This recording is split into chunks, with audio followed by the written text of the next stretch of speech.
I started setting up groups. And what happened was, this is in the story that you can read out there. What happened was that the UNDP always said it had a network of 136 field offices. Well, it didn't have a network. It had 136 isolated offices. And once we started putting the people online, they could talk to each other. They discovered they all had the same job description. And so that was pretty good. And what we did was we started signing up people. And we got to about 400 people before the managers discovered what was going on. And I remember sitting in a management meeting and looking around, and of the 26 top management of UNDP, only 2 of them were on the networks. And they kind of, that's the first time they noticed that this was happening. So, so what it was, because it was a disruptive technology, it was a stealth approach, right? And when I talked about, I was asked to talk about knowledge management strategies back then, and my advice was don't if you can help it. Okay? Well, I have to say we've come a very long way since that time. And the idea of the JIU report is phenomenal. It just shows how far the UN system has come in that time. And I think Petru deserves a huge amount of credit for making this visible and bringing the attention of the management, and not only the management, but now it's a decision in the what's it, quadrennial comprehensive policy review. And so now knowledge management is being, I guess you call it mainstream, in the system. So it really shows that it's going to be here to stay. It's not one of these buzzwords. It's actually happening in the U.S. That's pretty amazing. It only took 15 years or so. But that's what happened. It's a long, long time. But there is a lot more to do. And as a report, too, there's a lot of challenges to be acknowledged. And the other thing I wrote, if you notice it's out there, I just came up in this briefings, the funds, I did 3 knowledge management strategies, and my paper is about why they all failed. Right? So there is a lot to work on still. So what we have here is 6 presenters from the different UN agencies to show some success cases on and World Bank will kind of use the UN agency in this one, to basically to illustrate what in the JIU report it talks about. But this is give you an example of what that actually meant and how things happened. And if for the UN agencies among you, if you haven't done a knowledge management strategy, this is your opportunity to get some ideas on what to do when it comes your turn, now that we have the decision to set something up. And the interesting thing about it is they're all different. They're all going to be very different presentations.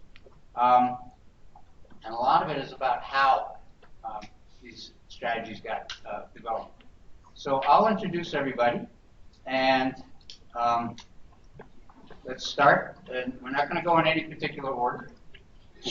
We can go from this way. We have on my far right, starting there, we have Johannes Schunter from the UNDP. He's a knowledge management specialist in charge of that now for the organization. One in a long line, I guess starting with me, I suppose. And he's the latest incarnation. Then we have Francisco Pisano from the UN Office of Geneva here. His boss, Mr. Mueller, spoke this morning. From the he's the head of the UN Library here, and the coordinator of the Geneva Knowledge Ecosystem.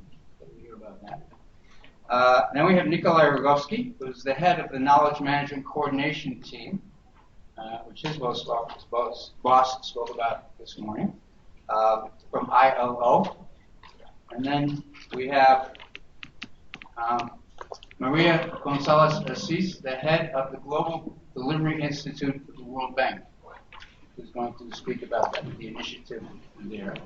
And then we have Ian Thorpe from UNICEF, who's the Chief Learning and Knowledge Exchange Policy Strategy and Network, big title, for UNICEF. And Helen, last one is Helen Marie Gilman from EFAD, the Senior Knowledge Management Specialist, again, Global Engagement, Knowledge, and Strategy Division.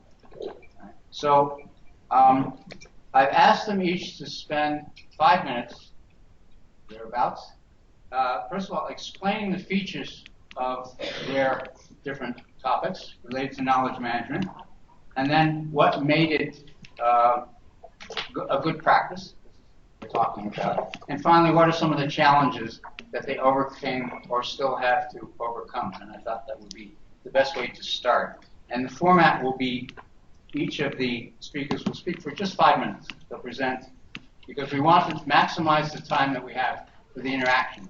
It's better when everybody talks as opposed to just some of you talk. So, and I will field the questions to make sure that they have a chance to explain things that you're interested in.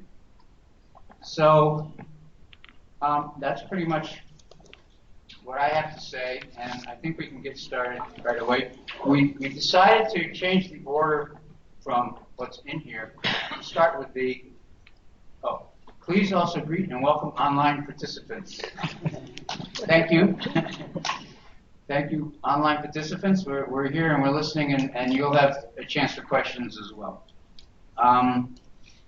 So let me start now. We started with the bigger picture down to the more specific. So we focus on knowledge management functions and frameworks, and then strategies, and then programs that we end up with. So we're basically doing the first one, which was the widest, was the ILO. And so we'll start with Nikolai Rogovsky, who is going to explain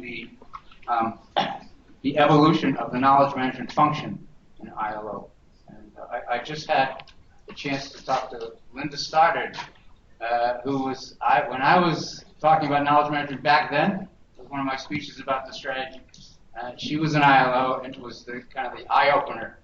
This is 2003 talking about. So this is, again, the latest reincarnation, and it's gone pretty far since then, too. So, Nikolai, why don't you say something? Thank you very much, Steve. I'm very glad to be here, and when we have been discussing the topic for my 5 minutes intervention, we sort of played with different titles, and I thought it would be appropriate to talk about evolution. That's the right word, of knowledge management in the ILO. It definitely goes back to at least 2000 to 2003, but also according to my sources, and I'd like knowledge management experts to correct me if I'm wrong. To the best of my knowledge, one of the earliest, if not the earliest mentions of knowledge management in modern times was made in the ILO by Carl Wigg in a keynote address in 1986, entitled Management of Knowledge Perspectives for a New Opportunity. So we're very proud that it looks like actually ILO platform was the one that gave the world the term knowledge management. Again, that's one of the theories. I might be wrong. Because what I have to say is that it's very hard for me to separate the evolution of knowledge management in dialogue from my own knowledge management journey. We've been discussing in preparation for this panel, should we be talking about knowledge management in our institutions, or should we be talking about our experience as knowledge managers in our institutions? For me, it's not a dilemma, since I'm not a knowledge management expert. I'm an ILO official for 20 plus years, working mainly in the enterprise development unit and some other units. And then I started this journey only 5 years ago. So it's been an enjoyable journey so far. It's not over, far from it. It's the very beginning of my journey, but I'm very glad that I'm going through this experience. I will not repeat what's in the excellent report produced by the GIU. That reflects very accurately what the ILO is doing in terms of various practices, in terms of various policies, and so on. And I also don't want to repeat what my boss, Greg Lyons, Deputy Director General, said this morning. So let me just say very briefly is that we do have a strategy. The first strategy, ILO strategy, covered the period for 2010-2015, And we're currently working on a new strategy that would cover 2018-2021. And we're supposed to present a draft of our governance structure, our governing body in November. 16, 17, fantastic years, transitional years, years in between, that were given to us for thinking, for reflecting, for doing some pilots, for trying to understand how we can make our next strategy even better than our strategy for 2010-2015. Let me just remind you what Greg said this morning, is that the 10-15 strategy covered pretty much three areas, three blocks. Evidence-based analysis, knowledge exchange, and knowledge dissemination. And of course, in implementing the strategy, a number of issues surfaced. By the end of about 2013, I would say, and that's actually at the time when I was brought into the project, it became clear that knowledge management function requires a more centralized approach.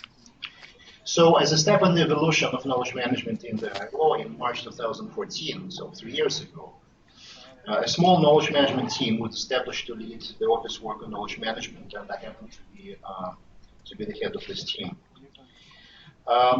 Again, I must say that I definitely would not consider myself a knowledge management expert, although I'm learning, but I'm surrounded by a number of extremely knowledgeable people and see some of them in the room. I'm very glad that you guys decided to come.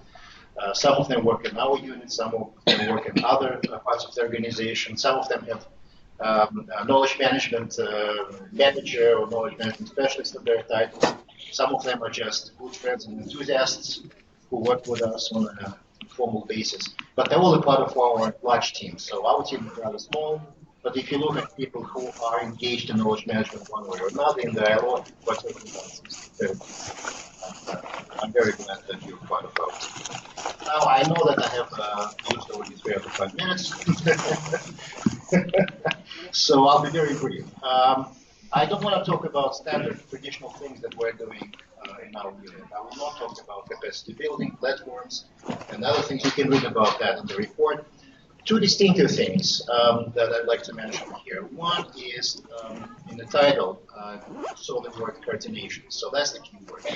In a sense, we're not viewing ourselves as knowledge management police that controls the office through a network of the focal points. No, it's not our approach. Our approach is that there are a lot of good work related to knowledge management that we can see in all places of the organization. And our role is to facilitate, train, to assist, to advise. And the good news is that people are coming to us for support.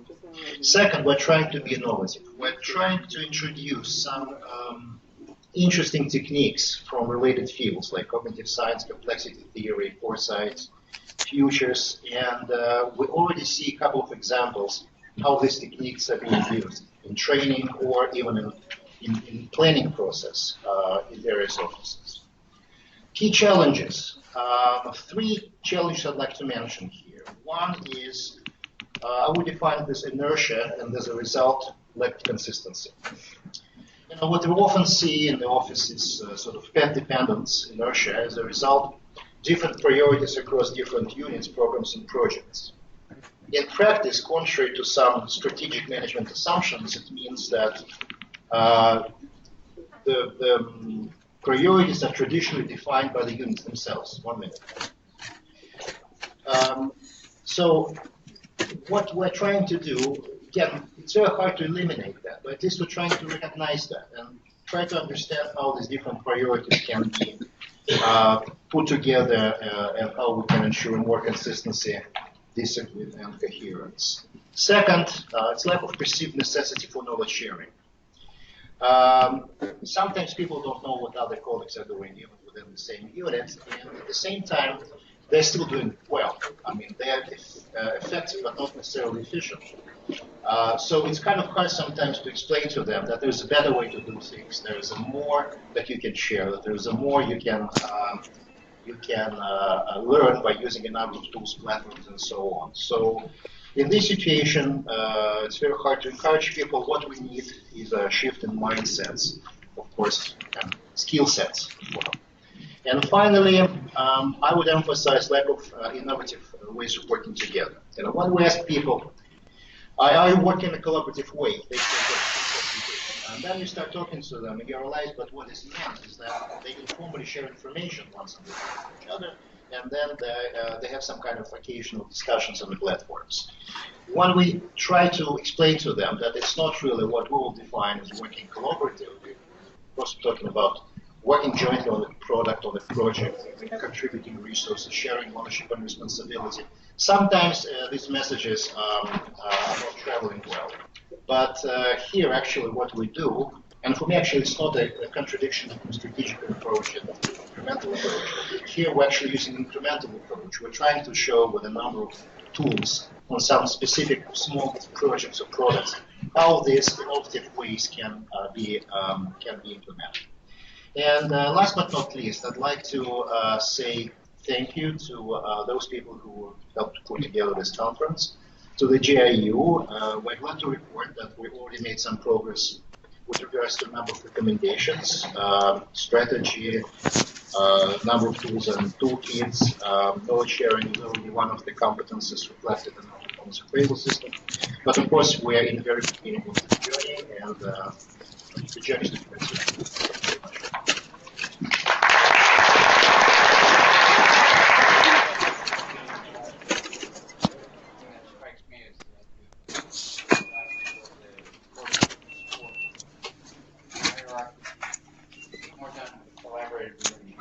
Hierarchical relationships is something that I went to. Okay, next we have EPAD. Ellen is going to talk, and her colleague hand over to her colleague Marie Helena. Thanks, Steve. Hi, everyone.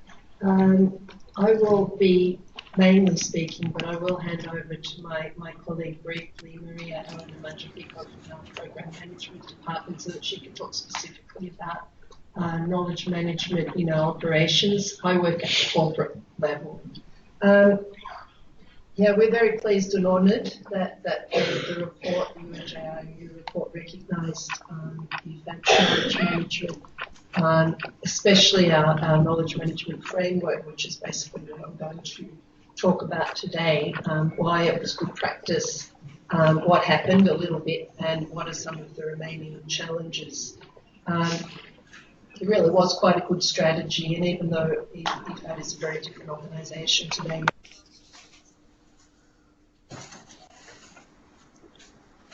put in 2007 as part of a major organisational reform process in EFAD.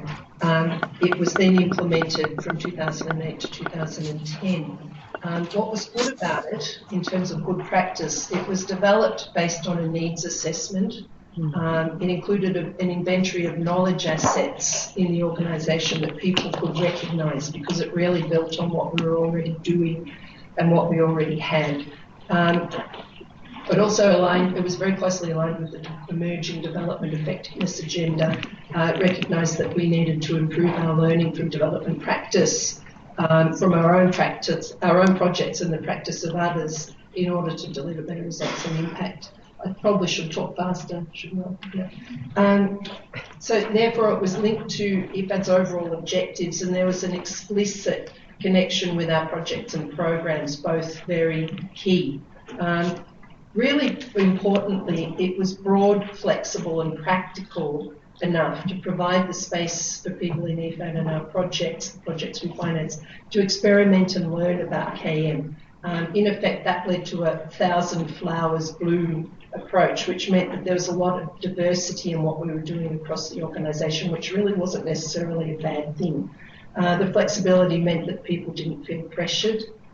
They tried things out, they learned from experience and adapted. So it was sort of like knowledge management, learning while doing. Other important drivers, and we were very fortunate in this regard, we had pretty strong leadership right at the top. First, our Vice President, who then became our President, was our KM champion. We had dedicated staff who started to emerge very quickly after the strategy was approved. We had access to money, we had funds as well. And the fact that we reported to our board annually on implementation progress gave knowledge management a certain weight in the organisation in those years. So what happened as a result? The strategy helped us establish very solid foundations for KM that we're still building on today. One of those was a strong focus on capturing lessons during project implementation and especially at completion to inform design of new projects and to share more broadly. We also saw a really broad experience evolving the organisation in the use of KM approaches and tools, which still pretty well exists today. And pretty importantly and very fundamentally, we were able to include knowledge sharing and learning behaviours in our new competency framework, which I think was approved in 2014 after the strategy, but it's very directly related. So over the past decade, there have been some pretty major associated developments and changes in how the organisation works. In 2011, we established the Strategy and Knowledge Department, which is where I work, which integrates our work in the areas of strategy, impact assessment, policy engagement, South and Triangular Cooperation, research and knowledge management. And it's also leading a more strategic approach to publishing by investing in flagship publications. We also have a new strategic framework, which is from 2016 to 2025, and it identifies knowledge building, dissemination, and policy engagement as one of the 4 key pillars of our results delivery. Pretty prominent, and in that context, it defines the purpose of KM, which is a really important reference point for people in the organisation working on knowledge management. For now, I'd just quickly like to hand over to Maria Elena, who will talk about how we've built learning and knowledge management into our operations. Maria.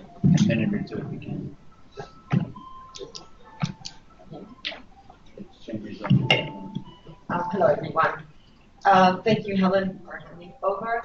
Throughout the last decade, as Helen was saying, in a reform process that IFAD has embarked in the operations department in IFAD has been revisiting its delivery model. And as part of this evolving process, KM has been seen more and more as an important vehicle, actually, in order to reach our objectives and to bring results to a larger scale and to have more impact in the operations that we carry out on the field. KM has become part and parcel, actually, in many of the, in the way actually we develop our country program and our strategy.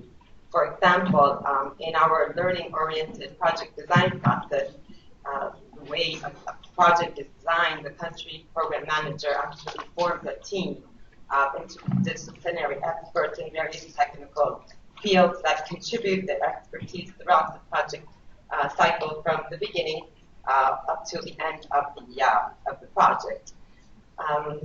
In a step further in this whole process, the institution has actually made an effort to systematize the knowledge of these experts and has developed knowledge products that are very how-to oriented, that capture the knowledge of these technical experts and in a practical guidance, offer practical guidance in how-to products. These products are not only used by our own, let's say, design team, but they are available to other development practitioners, and they're available online and actually have been used by other organizations. These products as well are being used as the basis of technical training that will be given in-house through what will be called an academy, operations academy, that IFAD is putting in place to systematically train all its staff in technical areas and elements. So we have come a long way through this decade in our operations and in, let's say, mainstreaming knowledge, let's say, in all our practices that's in our operations. But we still have many challenges ahead, and Helen will talk more about those. I'll just talk about 2. We're way past time. Okay, so Maybe we can bring it back when people ask questions. Oh, so we're going to talk about the challenges now. Well, yeah. 30 I can seconds. be very fast. 30 seconds. Okay. Yeah, one of the main challenges is related to the thousand flowers bloom approach. Successes were often driven by committed individuals, and so they could be very fragile in the face of changing priorities and circumstances. We've remedied this partly with a KM framework that updated the strategy and a corporate action plan that gives KM a more coherent corporate structure with clear outputs and outcomes. That's starting to make a really big difference. The other main challenge relates to the realities of working in a large development organisation now. The focus is, there's a very strong focus on producing hard evidence of impact, and there's tremendous pressure to deliver. That can at times crowd out learning, especially reflective learning, because it takes time and it's not everyone's priority. This is a big challenge, and for all of us, I think we don't have the answers necessarily, and we'll be very interested to hear what others have to say about that. Thanks very much. And thanks for the additional time. All right. Now, the takeaway there, I think what you've done is a business-driven approach, basically, and as opposed to a theoretical approach. And I think the other one is the challenge about the pressure to deliver. I think we're all going to have a good discussion about that, I'm sure. Let's take Johannes now from UNDP. We'll talk about the different strategies of UNDP. Thanks so much, Steve.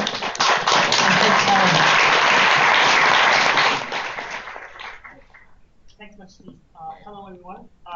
Show of hands, how many of you are from organizations that think about developing a strategy right now because of the JIU report? Yeah. Well, that's great.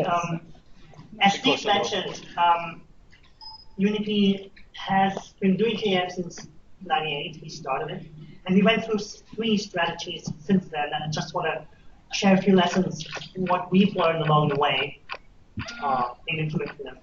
The way UNDP went about them could be categorized along 2 dimensions. On the top, you see stealth KM versus official strategy. For a long time, UNDP worked in stealth mode, basically focusing on the knowledge networks and communities of practice that Steve established. And that basically means doing KM without necessarily calling that or advertising it as such, and using the budget and capacities that are already in place to focus on capability initiatives. In 2004, UNDP tried to establish a corporate official strategy that could come with strong branding, senior management buy-in, and an actual budget, and maybe new capacity in place. But Steve can tell you all about it. There's this article where he shares about it. It actually withered away because there wasn't the management support needed to do those initiatives. Basically, we were only allowed to continue doing the networks that we already did, but all the other new pillars we tried to establish couldn't take off, so we continued in stealth mode until 2008. In 2009, we introduced our first real official strategy that came with a new budget. A new group, KM group, was established with a director in place and a big push to introduce corporate social networking within the organization for peer-to-peer knowledge sharing, which had a big impact. It was based on an official strategy, and then another iteration since 2014 for a new strategy, which we're currently implementing. Those 2 documents that were adopted, they also differ dramatically. The one could be called Squirrel's approach, basically looking at specific KM challenges and designing initiatives that target them to solve them. For example, onboarding might not work in an organization. What can we do to tackle that? And we devise initiatives around that. Contrast that with a big bang approach, meaning a much larger integrated approach to kind of solve KM for the organization. That could be a large overarching process or a new policy structure or a new system that can be very rewarding because it can be high impact with big visibility, but it's also very risky because you put all eggs in one basket, and if it fails, you might burn the organization for a long time for any new KM initiative.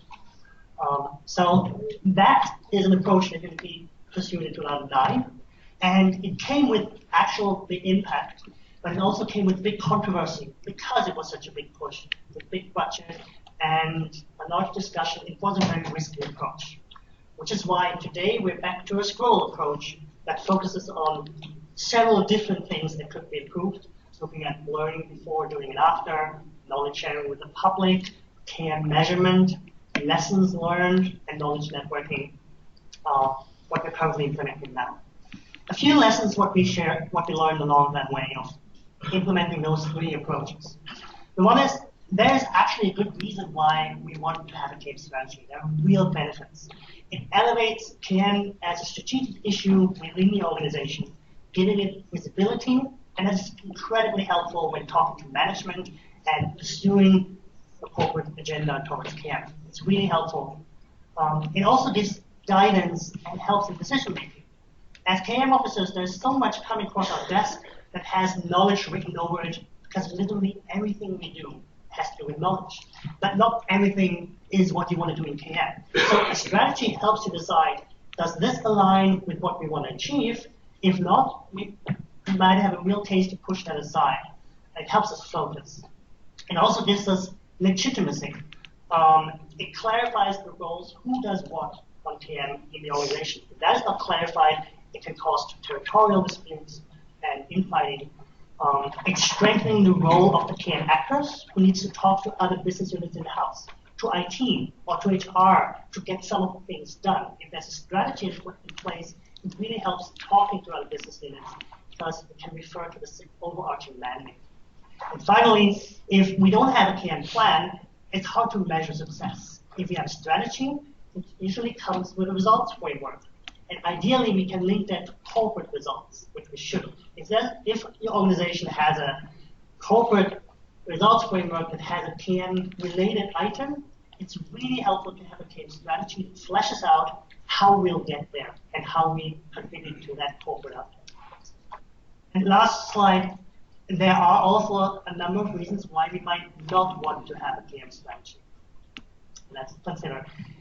If we don't have senior management backing, it's really not worth it. We cannot implement the corporate strategy without somebody up there on the executive level understanding the business case for KM, willing to champion it himself or herself in the corporate circles and walk the talk, be a champion and actually act on it.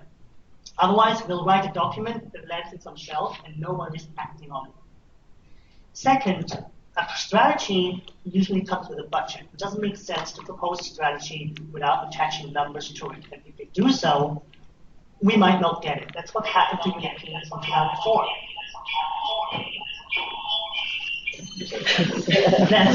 That's happened in 2004. We proposed a really good strategy. Steve developed it, but senior management only gave 20% funding to basically continue the knowledge networks and done everything else, so it didn't take off. We need to know that up front when we propose that. Third, proposing a strategy will create change resistance, especially if it's a big bang strategy, because it always has to do with behavioral change, with a culture change. The more visible our push is, the more visible our mandate is, the more people will respond, oh, but we don't like it because that changes the way we do things around here. That happened in 2009 for us, when we introduced corporate social networking, our internal Facebook. There were 20% who did not want to work that way, caused huge controversy, and I don't wish those fights on anyone. So sometimes you might be better off with a stealth approach. Finally, also a big strategy creates expectations that you cannot possibly fulfill. Because you need to ask for a budget, you will only get that budget when you promise management a lot of things.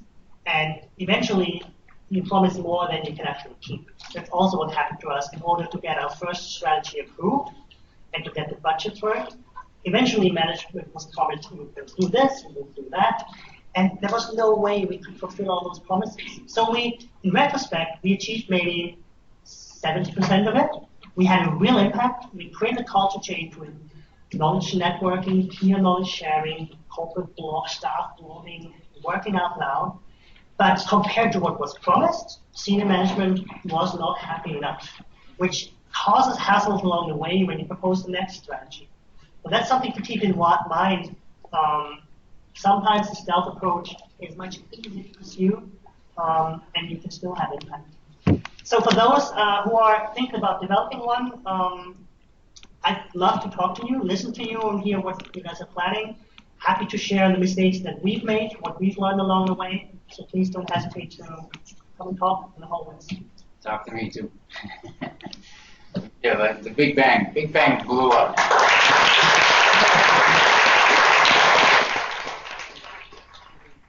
Big Bang blew up. I ended up in India. My boss took early retirement. You have to be very careful about transformation change. So now we're going to hear from Ian Thorpe from UNICEF because it's talking about an incremental approach to developing a strategy. Maybe this is the antidote to the Big Bang approach. Yeah, so I feel a bit like I'm a bit of an imposter because we don't have a knowledge management strategy in UNICEF. And actually, I probably have more lessons learned than I have good practices. Maybe there are a few good practices mixed in there. So let me just tell you a little bit about our experience. So I'm going to apologize first of all. I know there's a lot of discussion about external knowledge strategy, but I'm really going to talk about internal knowledge strategy. And the reason for this is one of the biggest challenges we have is we do a lot of work to produce publications, to promote them, to do advocacy. But actually, we struggle with capturing our own experience and expertise and actually using some of this knowledge internally to do our work. So even though we expect others to use our knowledge, we don't necessarily take full advantage of it. So I have a very brief failed experience to share, which was back around, I think, the time of the first or the second UNDP strategy. We decided to develop a knowledge management strategy. It was part of a whole change management process in UNICEF. We did a very participatory process. We took a lot of time to involve the field, stakeholders, and developed a really thorough strategy that was probably super ambitious and unrealistic, but it was quite comprehensive, and people really liked it. The people we consulted really liked it. Unfortunately, our senior management got tired of waiting for us to come up with this perfect strategy and decided and abolished the knowledge management team and closed down the whole program. And people in the field didn't even realize it. They were still trying to implement the strategy without anybody knowing who in New York they should contact. So I learned quite a lot, and I ended up leaving the organization and then coming back later. So I ended up learning quite an important lesson about the dangers of developing the strategy up front, let's say. So I'm just going to relate to, I rejoined UNICEF in 2014. And then the plan here was not to develop all of knowledge management because it's now super decentralized in the organization and there are many different aspects of it, but it was to really focus on tacit knowledge sharing. What can we do about capturing and using the knowledge of our staff or connecting staff together or connecting staff with partners? How can we make that part work? Because it was felt in the years after this stuff was closed down that actually we missed something and we lost something and we really needed this. So we decided explicitly not to create a strategy. And instead, what we decided to do was to start with building a kind of portfolio of practices that we built incrementally. And what we chose to do, in fact, is find people who are interested and willing to work with you. So find that first 25% who both wanted knowledge management, but actually also were willing to kind of not think that they already knew how to do it, but were willing to investigate how we do it. And what we did was we worked with them, and we worked with them to use knowledge to solve business problems. So it wasn't what should the knowledge strategy have in it, what tools and techniques, but rather what is the problem, and then what kinds of techniques and approaches can we use to solving that problem for them. And when we did that, we knew that, maybe one lesson also, because when the unit was created, there was enough commitment to create the unit, but not enough to fund it. So we had staff, but we had no budget. So that gave us the situation where we had to work with people who wanted to work with us and who had money. Otherwise, we couldn't do our work. It was an advantage because we then really got to work with people who understood and saw the potential of knowledge management and really wanted to make it work. And when we developed products, we tried to develop them so that even if it was developed for a specific project, we could scale that and other people could use what came from that. And basically, our portfolio of things that we worked on were perhaps 3 or 4 things. So one of them was just a repertoire of techniques, very simple techniques for capturing and sharing knowledge in meetings. So meetings such as this, or for the K4D meeting yesterday, you see that sometimes if you have the right kinds of techniques for meetings and for events, you can capture and share so much more knowledge. So we built this, and we built on stuff that was already in KS Toolkit and other places, but we customized it to the needs in UNICEF and tried it out with UNICEF staff. The other aspect was development of communities and networks. So we couldn't spend a lot of money developing a fantastic platform, but we were already an Office 365 shop, so we had Yammer, so we use Yammer. It's good, it's not perfect, but we use it because we have it, and we got people using it. And it had been around for a long time, but what had happened is people were not using it because it was rolled out as a technology, but without any support. So what we invested a lot of time in is community management, teaching people how to run communities, why to run communities, how to make those add value to their work. And we kind of went from around 1,000 people a month using our systems, and now it's about 3,500 users a month who actually use the system and do something on that system. And we tied that in also to our SharePoint environment so people could have a place to go store documents and do the kind of more kind of document management stuff, but they could also have the conversations around that, linked to that. And we have, it's not adopted by all parts of the organization. We have a few cases where it's really, really kind of, there's activity every day and people are using it to support them in their work. And we have both programmatic ones and then we have operational ones. So people wanting to know how to use the financial system or what kinds of contracts they can do. And another one will be like, how do we engage communities to do water and sanitation in rural areas? So we have this kind of range of things. And what we've been doing is documenting these successes to help explain the value to other sectors who are not yet on board. So they can see, look, this is how in this sector we've actually got results. And we use that through a kind of a, we don't have the measurement yet, so we use a storytelling approach. We've got people in those communities to tell stories about how's your work improved, or how did you change what you did as a result of using these techniques. Maybe the other portfolio thing that we had is that we also tried to get a good staff directory. And it sounds easy and we should have one, but actually our staff directory was terrible. So what we focused on was, how can we use it as a way of connecting with people and having expertise? And how could we find out who actually knew about what in that? And we worked with the IT department and the HR department to get both official information, but also self-completed information, and also using kind of data mining so we could see who's talking about what in the system and then show those experts. I know my time's up. I'm very passionate about this. We obviously talk about it longer. But I would say there's a lot of benefit to taking an incremental approach and focusing on business results rather than developing a theoretical strategy to get things started. And now what we have to decide is, now that the GIU has told us we have to have a strategy, do we do a strategy or not? And the answer would be, with Johannes' point, is a senior management now sufficiently ready, having seen this we've achieved, to actually turn that into a corporate strategy? And I don't know the answer to that question. We're having conversation with them now. We said, we'll do a strategy, but only if you support us, not just because the GIU told us to do it. So that's my lesson to think about on that. Okay, thanks very much. Thanks.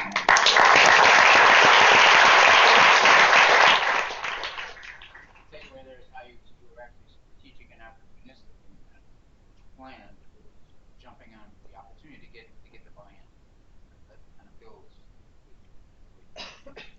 Now we have Francesco Zono, who's going to talk about the knowledge ecosystem for Agenda 2030. Thank you, Steve. Good afternoon, everyone. I think the last two presentations in particular were very good to introduce what I'm going to say, because they focus on what is known to be knowledge management and knowledge management strategies that are attributed to those two organizations. Instead, I would like you to zoom out, as you're looking at the map, and look at the system. What the good practice I'm going to tell you about, and just what to introduce and then we will end the conversation, is based on that view, taking the view of the entire system.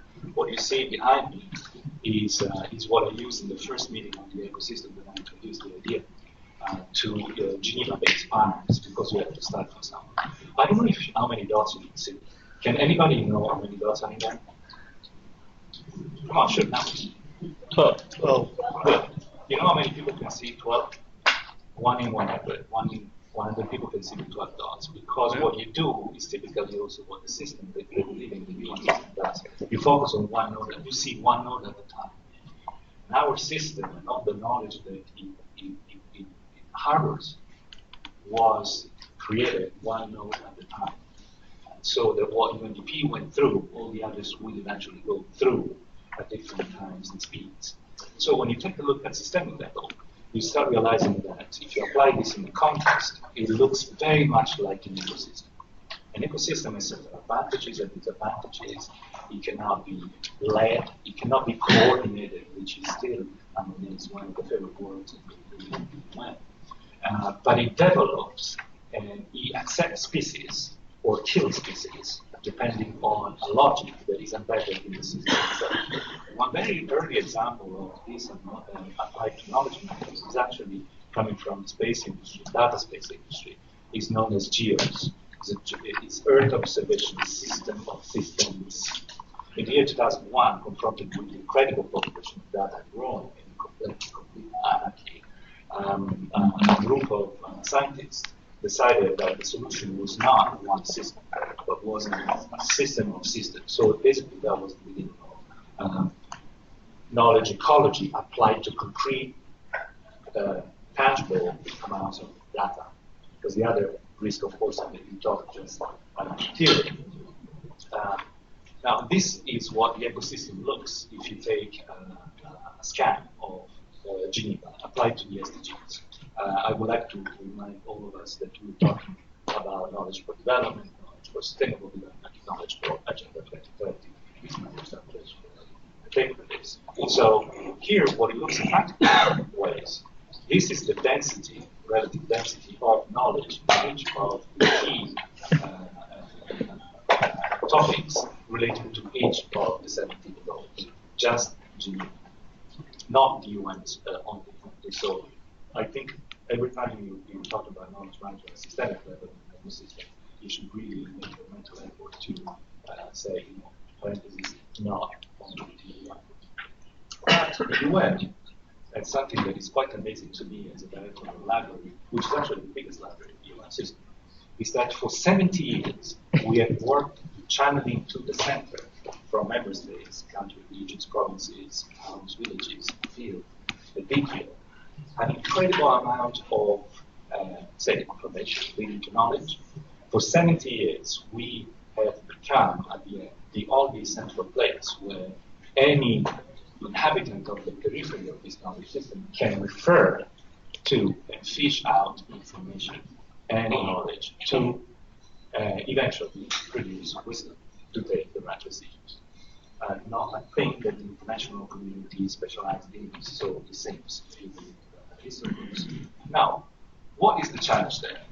It all started with this guy, whom I named Joe Fisher. So Joe Fisher is on the Lake Geneva, the knowledge Lake Geneva, and he's trying to fish out information. But what happens to him is whatever it happens to whoever is using IT, and the parenthesis, knowledge management has been wrongly connected to IT. The role of library is actually knowledge management is dwarfed by the fact that we have a conflict of inferiority because we're not IT engineers. So that what happens to you when you Google a certain information that is discoverable, is Googleable. Then there is deep. I wrote hundreds of reports in my career in the UN for humanitarian affairs. I myself can't find it. Imagine you. And then there is hidden. The system hides information. It hides it in a number of ways. This would be your equivalent of the dark web that exists and that organized crime uses to thrive, actually. So what happens is that, of course, the question is rhetorical. We actually don't know what we know as a system. So the solution to that is distributed a number of potential solutions. We have heard, especially I like the approach Johannes shows us, but also UNICEF is telling us what they do to try to get a grasp of what they know. It appears to me that we are also lucky. I want to not use that yet. Having no strategy is better than having a bad one, if you think about it, because it gives you degrees of liberty and flexibility that you don't have. If you know very well, you're experts, better than me, that knowledge management was invented in the private sector. Now imagine all of us being locked in a huge corporation, knowing absolutely for certain what is knowledge management in this company, and trying to adapt it to reality. I bet you that is much more painful than what the UN is trying to do, not having a business strategy. So there is freedom in that. So another good practice that we did is trying to mobilize knowledge. A library is very passive. You don't have to go there to know what's in there. So we're trying to actually not revolutionize libraries, but we're trying to mobilize towards identify pools of beneficiaries, the knowledge and streams. We're organizing pipelines that people can open at the end and tap or not, and we're doing it goal by goal.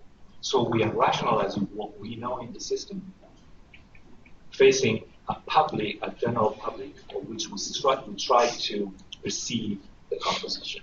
Then we get feedback. I didn't want that. I want less of that. I want more of that.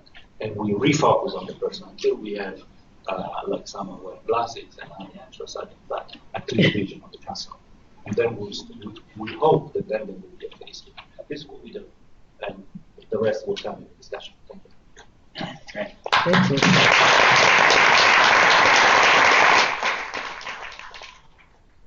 Another approach is bold, targeted research. Okay, last we have Maria Gonzalez Garcias, who's going to talk about the Global Delivery Initiative of the World Bank. Let's see how well you've managed. How it's managed challenge. Thank you very much to everyone, and greetings to people that are online. I wanted to not talk about the action plan for knowledge management in the bank, because this is something that Marco Brown, our new director of knowledge management in the bank, will talk tomorrow. But I wanted to focus on the experience that we have for the last 3 years in trying to bring together the cumulative knowledge about what happened in operations, not only from the bank, but also from different organizations. I've been in the bank for the last 20 years, most of my time in operations, but also in knowledge management and learning. And when I was in operations, as many of you as practitioners, you wanted to have an impact in development, right? And there are many issues that happen during implementation, that happen during the design of projects, that they are not related to technical challenges. They are not related to, improve the quality of education or their health or so on, but they are non-technical issues that happen during the design and implementation related to procurement, financial management, behavioral incentives, and many other different things that are cross-sectoral. So 3 years ago, we started identifying from the community, from the development, what organizations were interested to bring together the cumulative knowledge about what happened in operations in our projects, because we have an impact in development, right? So we identified around 40 organizations that together we try to see how we can do this together in a systematic way, in an organized manner, in a way that makes sense for the practitioners. So the first thing that we realized is that we need to connect practitioners with each other, right? The second thing is that we need to connect practitioners around something. And if some of you are working on libraries, you will understand that the taxonomy is very important when we are talking about organizing and systematizing knowledge. So what we did is to try to identify what are the most common delivery challenges that happen in operations, not only in projects in the bank, but also in other organizations, from the implementation completion reports, from the lessons learned, and based on this evidence, not based on what the World Bank or UN or any other people say, based on evidence, from 1996, we ran an algorithm to see what are the most common delivery challenges that happen in operations, and we brought a taxonomy together that you will have in your way out if you are interested, a common taxonomy around delivery challenges. This taxonomy that is on the left side, there are around 50 categories and then subcategories that are common around all the different organizations based on data, based on evidence. So what we did was to now, based on this historical data, we can predict what are the most common delivery challenges that are going to happen in operations based on hundreds and hundreds of documents that we don't read, but we just, with the help of text analytics, brought together so we can start having better decisions when we are designing operations and implementing operations. In the right side, what you are going to see here is the predictions of how is the likelihood of having a delivery challenge, for example, on indicators of reporting and supervision or others in a particular project, and I will encourage you to go to the website for more details. But in the next slide, what is interesting is what we are trying to do is to connect practitioners with each other and bring them, because these are practitioners that have confront delivery challenges. And in an organized manner, we connect these practitioners from these different organizations and also around a common methodology because this is also very important for bringing together toolkits and case studies and many other methodologies, and we use hypermedia to really not having someone videotaping you, but you by yourself as practitioner, when you are on the field, you know, you have an experience on confronting a delivery challenge. In 1 minute, you can tape yourself, upload the information, and text analytics also bring that information together for the next practitioner to bring this cumulative knowledge around the how together. Now, I just want to correct Mr. Robinsky, because this is not an initiative from the World Bank. Yes, we initiated as a broker, but it's an initiative from the world for the world. This is, there are many, many logos in the back, but there is no logo from the World Bank. It's an initiative that really tries to facilitate, it's an open knowledge repository you can access anytime, anywhere, and bring together the cumulative knowledge around operation. And I really want to emphasize that, because it's not about the SDGs per se, but it has an impact on the SDGs. So we bring this cumulative knowledge around implementation and around design, so we can have an impact on the systematic, on the SDGs. So this is the platform that we put in place. We launched it in China in November. Since we launched it, we have more than 24,000 hits around the different globe, not only from the people that are part of the Global Delivery Initiative, which are 40 partners already.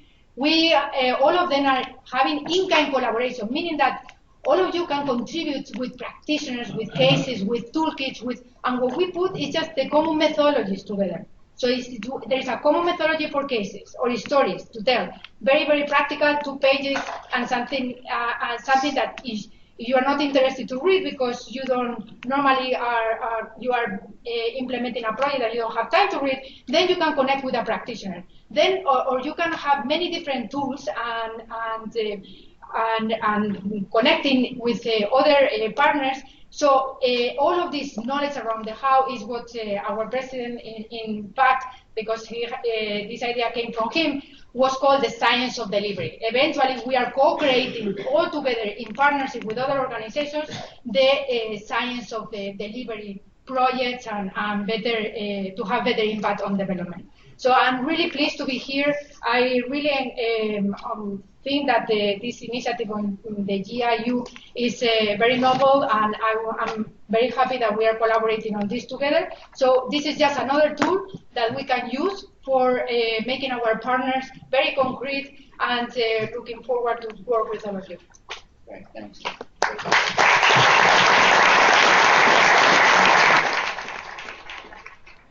Point out there is the experiential knowledge.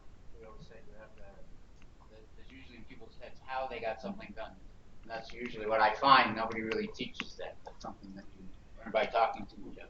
The connection part. We have the collection part and we have the connection part. Okay, well, we have about maybe a little more than 20 minutes to get some questions to different people. And if you could raise your hands or talk to the online people, let me know. And you can direct your question to who you want to ask it.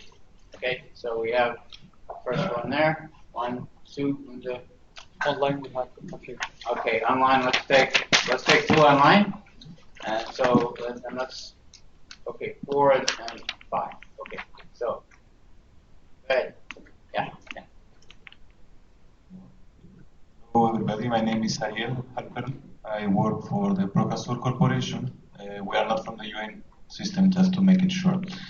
We're an NGO, but nevertheless, I wanted just to give a brief comment, especially on what Helen and Maria were presenting about IFAD, which is the International Fund for Agricultural Development, and has as mission the provision of loans for agricultural and rural development.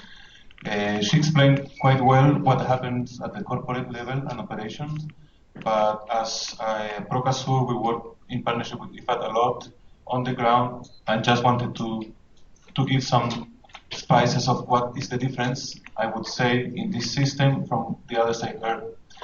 On the first part, I would like to mention that the knowledge asset that IFAD captures, maps, captures, and disseminates is actually what works and what doesn't work on the ground, not of what IFAD is doing, but those that are implementing projects and laws and doing. So in a sense, the knowledge that IFAD is bringing in the house is the knowledge that is outside the house by the doers.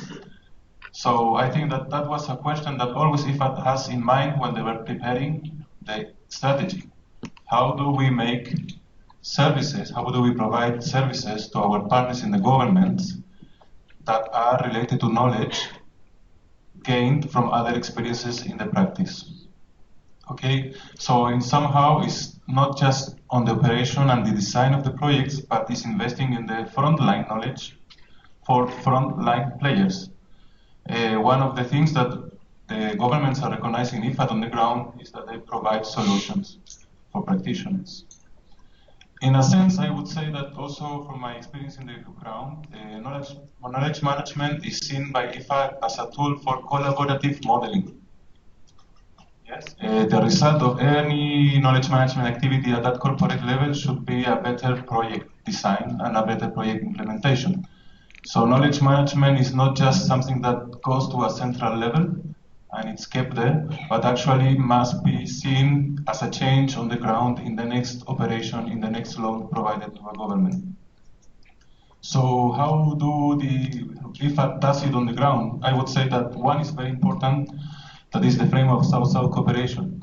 IFAD has been investing, I would say, like a pioneer for the last 10 years in making exchange and for knowledge between countries. In particular, has been linking impact of poverty. So I would say that it is very interesting to highlight that knowledge management is not necessarily a brokering strategy, but on the other side is the way that we can reduce intermediation within practitioners in order to achieve a civilization or a society of knowledge management and sharing. Thank you. Okay. Comment. I think, Linda, you're next. I try to keep them short. We have a lot of them. I'm sure there'll be more as we go along. Go ahead. I promise to keep it short. Question. Linda Stoddard. I was the Director of Knowledge Management in the UN Secretariat briefly about 2 years ago. And I'm currently teaching in academia on knowledge subjects and having some interesting experience doing some evaluations and audits of knowledge sharing or knowledge management within mostly international organizations, which has been a challenge. And it's actually part of my question, too. It was very interesting to see the evolution of knowledge management that's going on currently in the UN system. And it goes without saying that knowledge is the lifeblood of the UN system. The UN doesn't manufacture widgets. It pulls together knowledge. And the whole goal is actually to help inform the world of what the United Nations is doing, the United Nations system is doing. But it has to be grounded in action. And what I really see and I worry about is a lot of talk and maybe not so much action. And just to say, the experience that I've had, if you can actually point to very specific activities and you can actually highlight stories and prove that there has been an impact to what you've been doing and spending a lot of resources in the process, that will go a long way. Plus, as a number of you have already mentioned, the need to have support at the top, the tone at the top. The leadership is absolutely key, and it is all about the strategy of the individual institutions. So the question is, have you evaluated what you've been doing? Have you been able to draw what you've been doing to actual impact and changes in mindset and also competencies within your organizations? Thank you.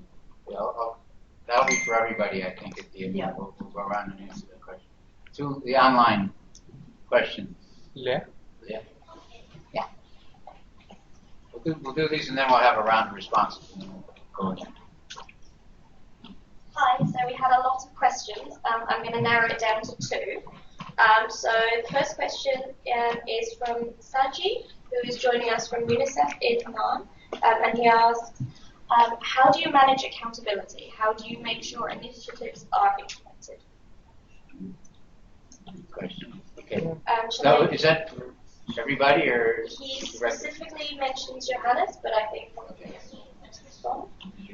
Okay. And do you want the second question now as well? Yeah, we'll take them all and then we'll go around. So second, there was a lot of discussion about the value of joining forces, both from Sophie from Budapest and Lucy from Brussels. They both stressed this. And Sophie asked, the toolkit done by UNICEF is really well done, but only in English, as they don't have the funds for adaptation in other languages. So is it better to join forces and have good results being disseminated among the UN system and development organizations, rather than having solo initiatives? Okay. Then we had right here. Okay. Go ahead. Thank you so much again. This is a question for Francesco Pisano, a former colleague, by the way. I work for UNITAR, and we just came back from Abuja with 17, a meeting of 17 least developed countries, the Anglophone ones in Africa. And if I can summarize 3 days of deliberations, it keeps coming back to the same thing, which is that these guys are telling us we have a global mandate, we know what is to be measured and so on in the 17 SDGs and Agenda 2030, but we need to identify best practices. And to identify best practices, we need to see where is it that there is a global repository to manage this knowledge, right? So just using that example and echoing my colleagues from the staff college, we work very closely. I wanted to ask to UNOC and specifically to the UN Library here at the Palais, how can we make sure that all these things that Francesco mentioned that sometimes are hidden, not only in terms of best practices, but a lot of resources when it comes to public policy come up and are easily accessible? Is it possible to dream of one global database, perhaps, which is so interactive, just like the example of the World Bank? I know that you say no World Bank, but this is how I remember it. Very practical, right? Very friendly. So that's a long question, but how do we do it? Thanks. Okay. So one on this side, and then we'll go another round. Then we'll go ahead. And then we'll answer, and then we'll go to you next. Silvano Sofia from FAO Geneva. Thanks for this very interesting presentation. FAO is very interested in knowledge management, and in particular capitalization for continuous learning. And in this regard, we have launched recently a new e-learning course entitled Experience Capitalization for Continuous Learning. And this course is pretty much aligned with the GIU report recommendation. So we've put some flyers at the entrance of the room. Maybe there's some interest from thank you very much. Let's get some responses to those, and then we'll start again. So we'll come back. You had? I just wanted to add that the course is available in English and will be translated into French and Spanish, but we're looking for additional funding to do that. So just for information. Thank you. Okay, let's start with Helen, I think. Had questions. Well, it wasn't really an EFAD question. I think he was commenting on how EFAD draws on knowledge from the field. But I did. Thank you very much, Ari. Your speaker. Yeah, I did just want to. There was a question. Can I just pick which one I want to answer? There was a question from someone externally. They were asking about how do you manage accountability and ensure things get done. I think other people might have some ideas on that, but just my thoughts were, in our experience, you need to have clear expected outcomes and outputs. You have to know what do you want out of this. Then you need clear plans with clear deliverables and very clear roles and responsibilities. Who does what, by when, and then you monitor it. We've been having a lot of discussions about how do you measure KM impact, and there's a session following this. That's one thing. Just monitoring what you're doing to see if people are actually doing what they're expected to do is really one way to ensure that things get done. And I just wanted to mention that comment on the experience capitalization learning module.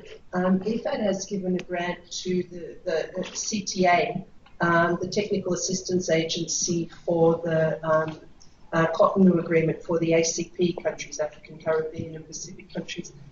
We've given them a grant to use that module as part of a global training program in capacity building program in experience capitalization. So if anybody is interested pick up the information about the module, but we're really wanting to roll this out on the ground in countries and build this capacity. So please come and let me know if you're interested in being involved in that program. Sure, I'll take the question on the toolbox, because the knowledge exchange toolbox we developed, because it's an interesting one. It's kind of, why do we have our own toolbox, and why did we not just use someone else's, or why did we not do it collaboratively? So it's an interesting lesson that we learned in that we tried to promote and be part of the KS toolkit, which was it's a great initiative. And the problem was we could not get anyone in our organization to use it, because it was an external thing and they didn't understand how it related, and it wasn't super polished, even though the content was fantastic. So we actually found what we did was we tried to take the best of what was out there and then apply it and tailor it for UNICEF so that UNICEF people would use it. So it was really a lesson around that people wouldn't use these other resources. We also share with the World Bank, have a great book on this, and that's why they wouldn't use it. But what we've done is we've given it back, and it's Creative Commons license, and anyone's free to use it, comment on it, change it, readapt it. So we're not keeping anything to ourselves. We adapted it because that was the only way we could get our own people to pay attention to it. So I'm just being very frank about that. And if anyone wants to either take it, adapt it, or translate it into French for us or anything like that, we'd be more than happy. I just wanted to comment on there was a question about good practices. It wasn't addressed to me, but I'm going to make a comment on it anyway, which is that you can't have a single global database of best practice, because these practices are contextual, right? They're based on what's a good practice. I never say best practice, I only say good practices. And even then, a good practice depends on the context and how you're going to use it. For me, having this stuff online, like with the database that's been put together in the Global Delivery Initiative, is these are starting points for conversations. We have these experiences so we can see what other people do, and we can see if we want to be in touch, we want to copy them, adapt them, learn from them, or take parts of them. And I think we should see these things not as an end in themselves, of having all the knowledge stored somewhere, but rather as a start for a conversation and a potential collaboration. And actually that's the other comment on South-South cooperation. I think there's a lot of link with documenting your own practices and rather documenting solutions on the ground done by governments or partners rather than by the UN, so that we can use this as a basis for starting conversations. And that's kind of the way we're evolving our thinking on this. And I think we should avoid this illusion that we can put all the knowledge in a big database somewhere and people can find it. I mean, we have Google already, right? But it doesn't answer all our questions. It's really, we need to find people to talk to. Okay, let's quickly, let's try to keep this Yeah, down. so I just want to complement what Ian said, because the Global Delivery Initiative is about connecting practitioners. You know, the knowledge that we have is very contextual. You go there because you have a problem to solve, right? You are a practitioner, you need to solve a problem. Then you get inspiration by the stories, the cases, the toolkits, and everything to adapt to the particular context. That's very, very important. It's the contextual knowledge which brings us again to scale up this knowledge and do it together. So for example, just very quickly, if you wanted to have a scale up rural sanitation in Indonesia, you're not going to go and bring the experiences from Malaysia or from Nigeria to Indonesia and copycat this experience. So what you are going to do is to adapt to the particular context and then adapt based on the behavioral incentives of the people that you are working with. So it's the behavioral incentives part, which is the approach that we are trying to bring with the taxonomy that we have created. I think this is very important, the contextual approach and then the adaptive for that. Then the second thing that it was a question about how do you, sorry? Yeah, yes. We in the bank, we have, for the last 20 years, we try to do our projects in Nigeria and have an impact in Nigeria in many different areas, in education, in agriculture, and other stuff. And it was because it was a problem and a challenge to work in Nigeria from the point of view of the political economy, also working with the bank and from other organizations, that we brought together this cumulative knowledge around implementation. So it has to be a user for this knowledge that we are talking about. It's not in abstract. It has to be some kind of problem that we are trying to solve, and we cannot make the same mistakes over and over. And in an institution like the World Bank and in other organizations, this is not a luxury anymore. We just need to stop, at least to make the same mistakes. You can do new mistakes, but at least we need to stop making the same mistakes. And this is a way of trying to bring this, again, knowledge together so we can really learn and adapt to the particular context. Yeah. Very quickly. I enjoyed all the presentations, but in particular, I like the one from Hunter. I'd like to learn more about the squirrels and the Big Bang, because we're kind of also did very well. Anyway, so and also some thoughts provoked by your question, Linda, and then one of the questions from the online participants. We kind of need both strategy and practices. I mean, and I wouldn't even say good practices. I say interesting practices.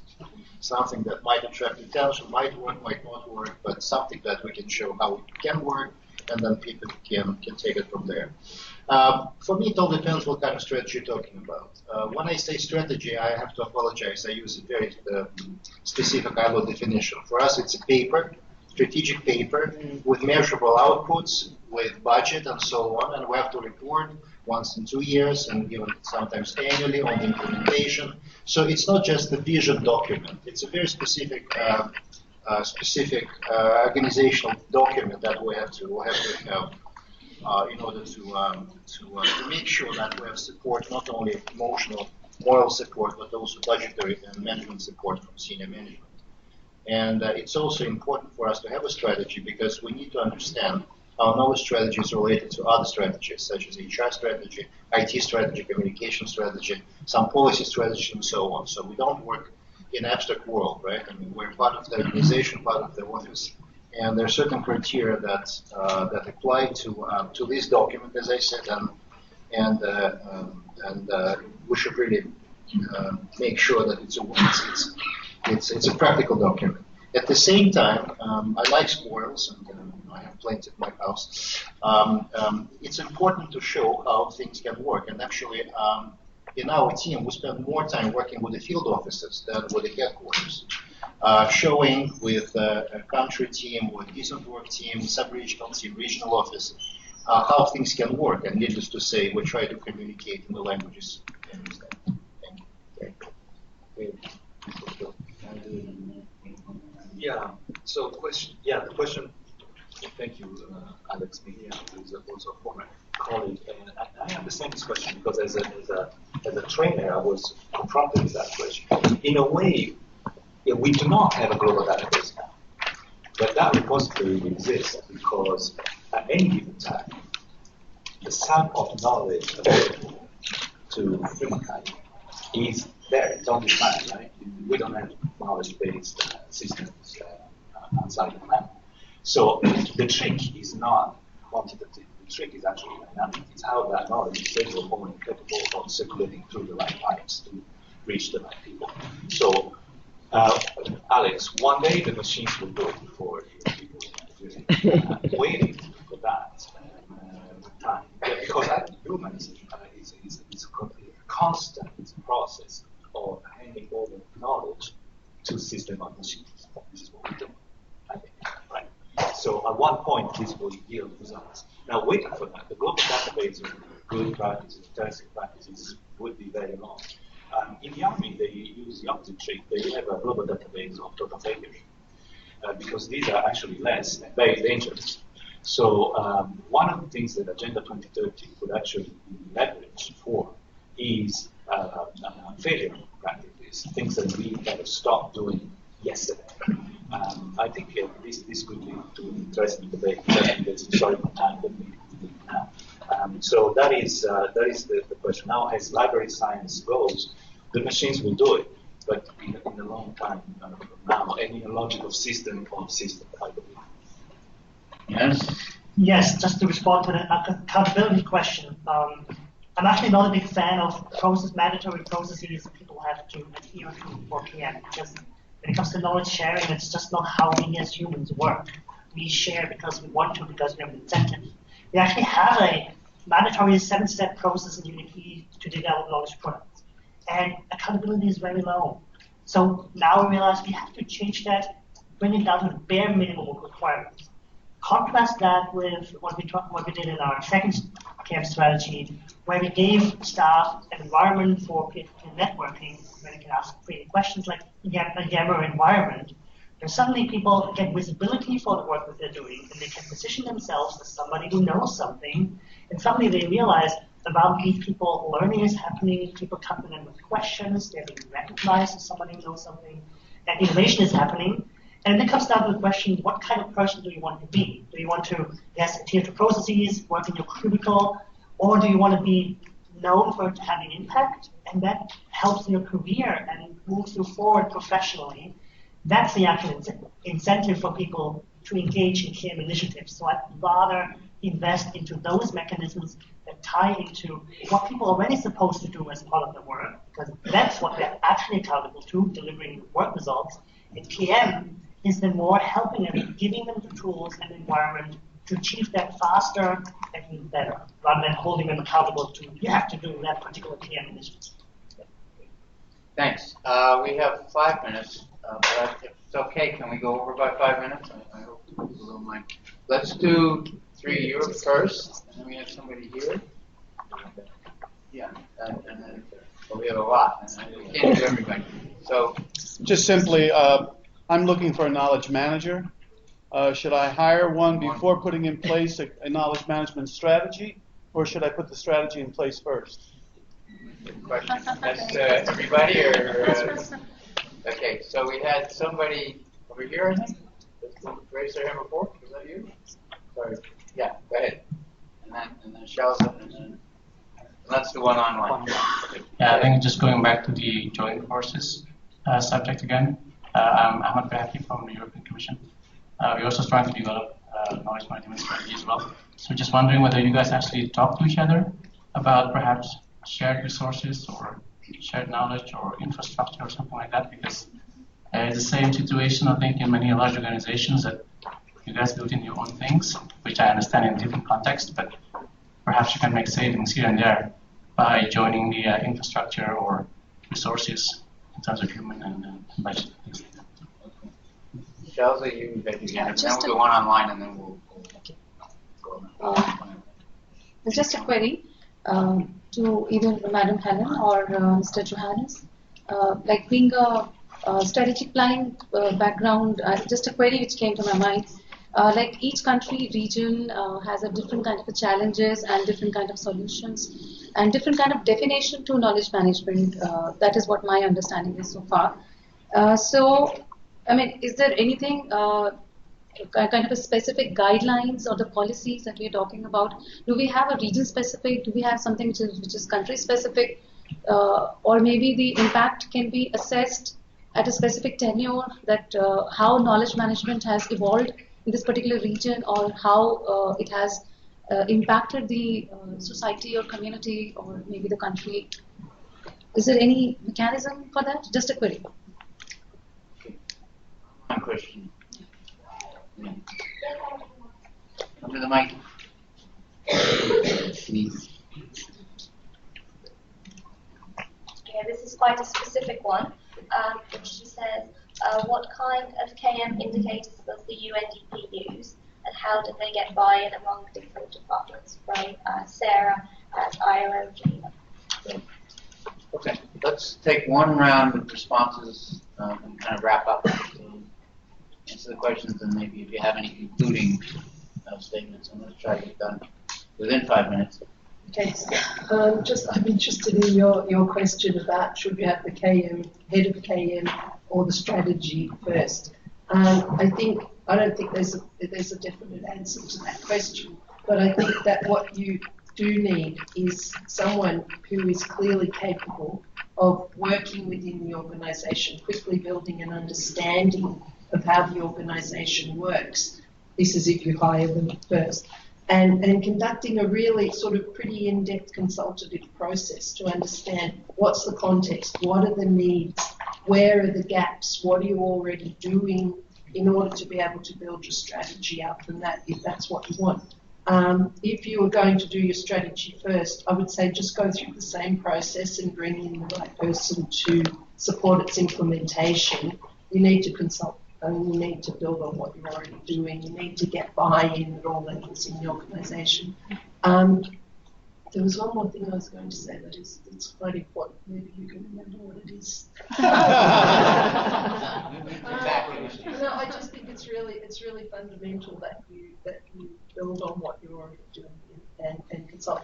And in terms of bringing in the right person, that I think is it's really fundamental that they're a person who's not just going to come in and apply their own solutions, but they're actually going to look at the context and certainly have the expertise to be able to implement. Oh, I remember now. It's don't bring in consultants to do your knowledge management strategy and then leave the poor people in the organisation to implement it, because it won't work. So hire the person first, and it should be a person who can help understand the organisation and the needs to build the strategy. Don't just hire someone to implement.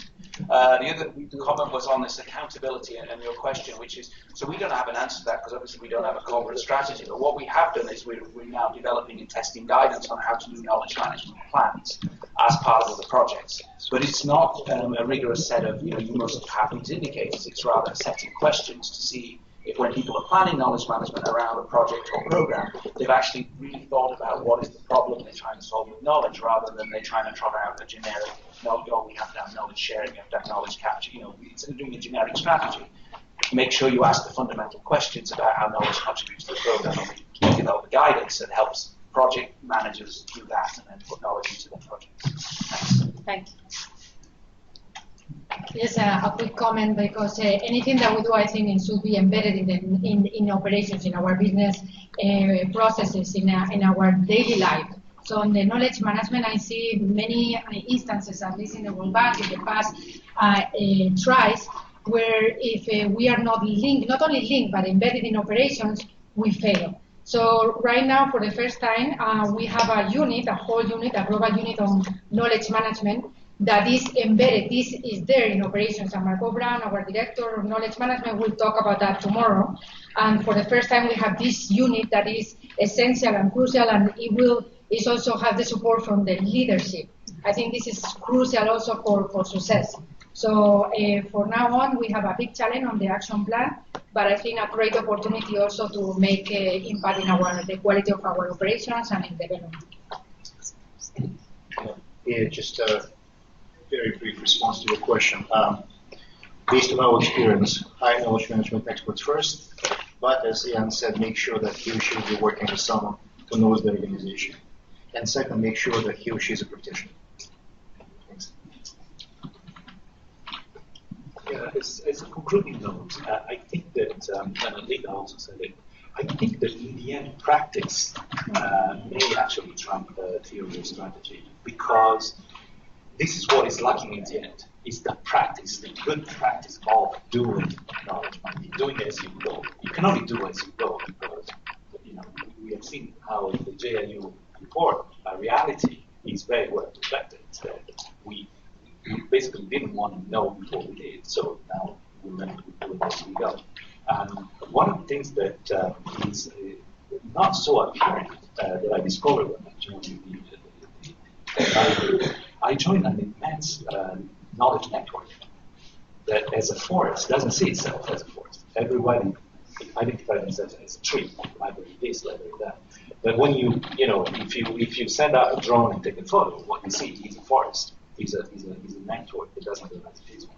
So my pledge to knowledge management practice as we go is to try and engage this course, maybe as well, to realize we're a network and start putting out product or services that make sense. Certainly makes sense that it's equal, creating value.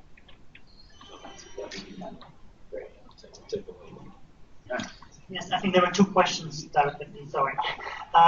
The regions. There's a number of care initiatives globally that are worth to pursue globally that should be standardized. For example, regions shouldn't have their own networking platform. There should be one platform across the globe. There should be one approach for lessons learned templates, for example, if you have them. At the same time, it's important to allow the regions to go with where the energy is there, because they have particular strengths and champions who want to go with where the flow is. In UNDP, for example, Latin America was great at doing knowledge capitalization. Eastern Europe was fantastic at promoting blogging. Asia was doing the knowledge solution exchange networks. And they could do so because they had the flexibility while pursuing some global initiatives. So that's important. The staffing question, I would say hire the person first, but not until it's clear that there's a senior management champion who advocate. Then you don't have to have an internal person who knows everything. You can bring an external one. If the senior person can navigate the politics of it and is there to check things, and then together we develop the strategy. Now, indicators, we didn't have any for our second strategy, which was a big mistake, which is why in the end it was hard to argue that it was a success. So for our current strategy, one output is to develop that framework, which is not too complex to explain. Please, the person reach out to me. I'm happy to share what we have. Okay, so that's great. Let me have the last word, and then we can wrap up. I think because one thing I got from this, if you've read my article, you know where I'm coming from, the idea of leadership. And I wonder if we could track the successes and the variations on the success by the kind of leader, the champion that headed the organization, how much they were committed to it. And that's the first question. The second question, which I also grappled with, is the transition. Once that champion leaves, what happens to all of your strategies and programs? And I think that kind of succession part is something that's going to be a challenge for all of us coming through. Okay, I think we've done pretty well. I'd like to thank everybody and the questions, and congratulations.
Thank you very much.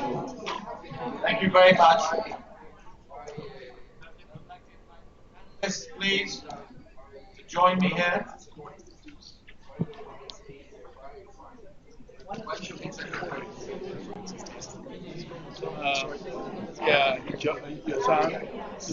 I just talked to him. He said, yeah, you should probably go get somebody, but be careful. They don't have to know everything. Right, so... But yeah, I mean, we'll get this info anyway.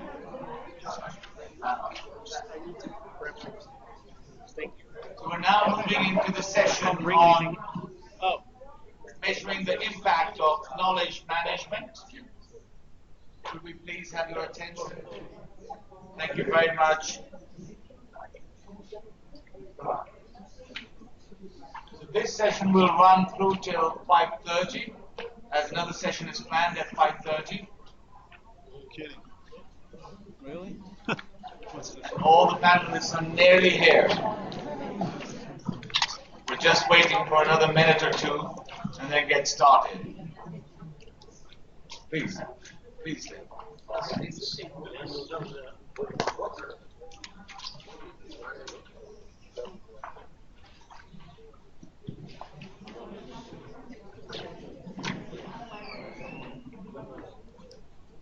As soon as all the panelists are here, then we'll start. Pavel is on his way.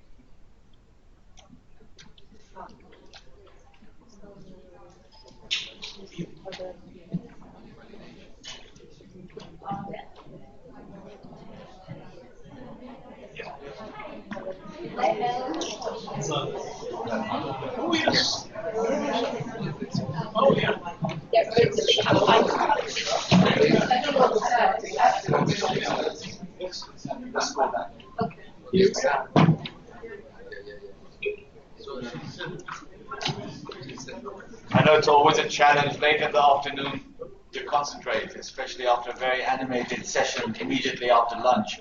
But I'm sure the panelists here will make it equally animating for you as we go forward.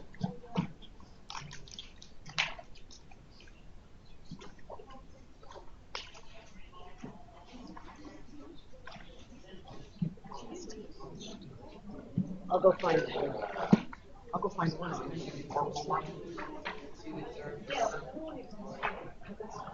Next time we'll make sure to advise the organizers to put in a coffee break between the two sessions. Right? So there's no coffee out there, so I don't know what they're doing outside.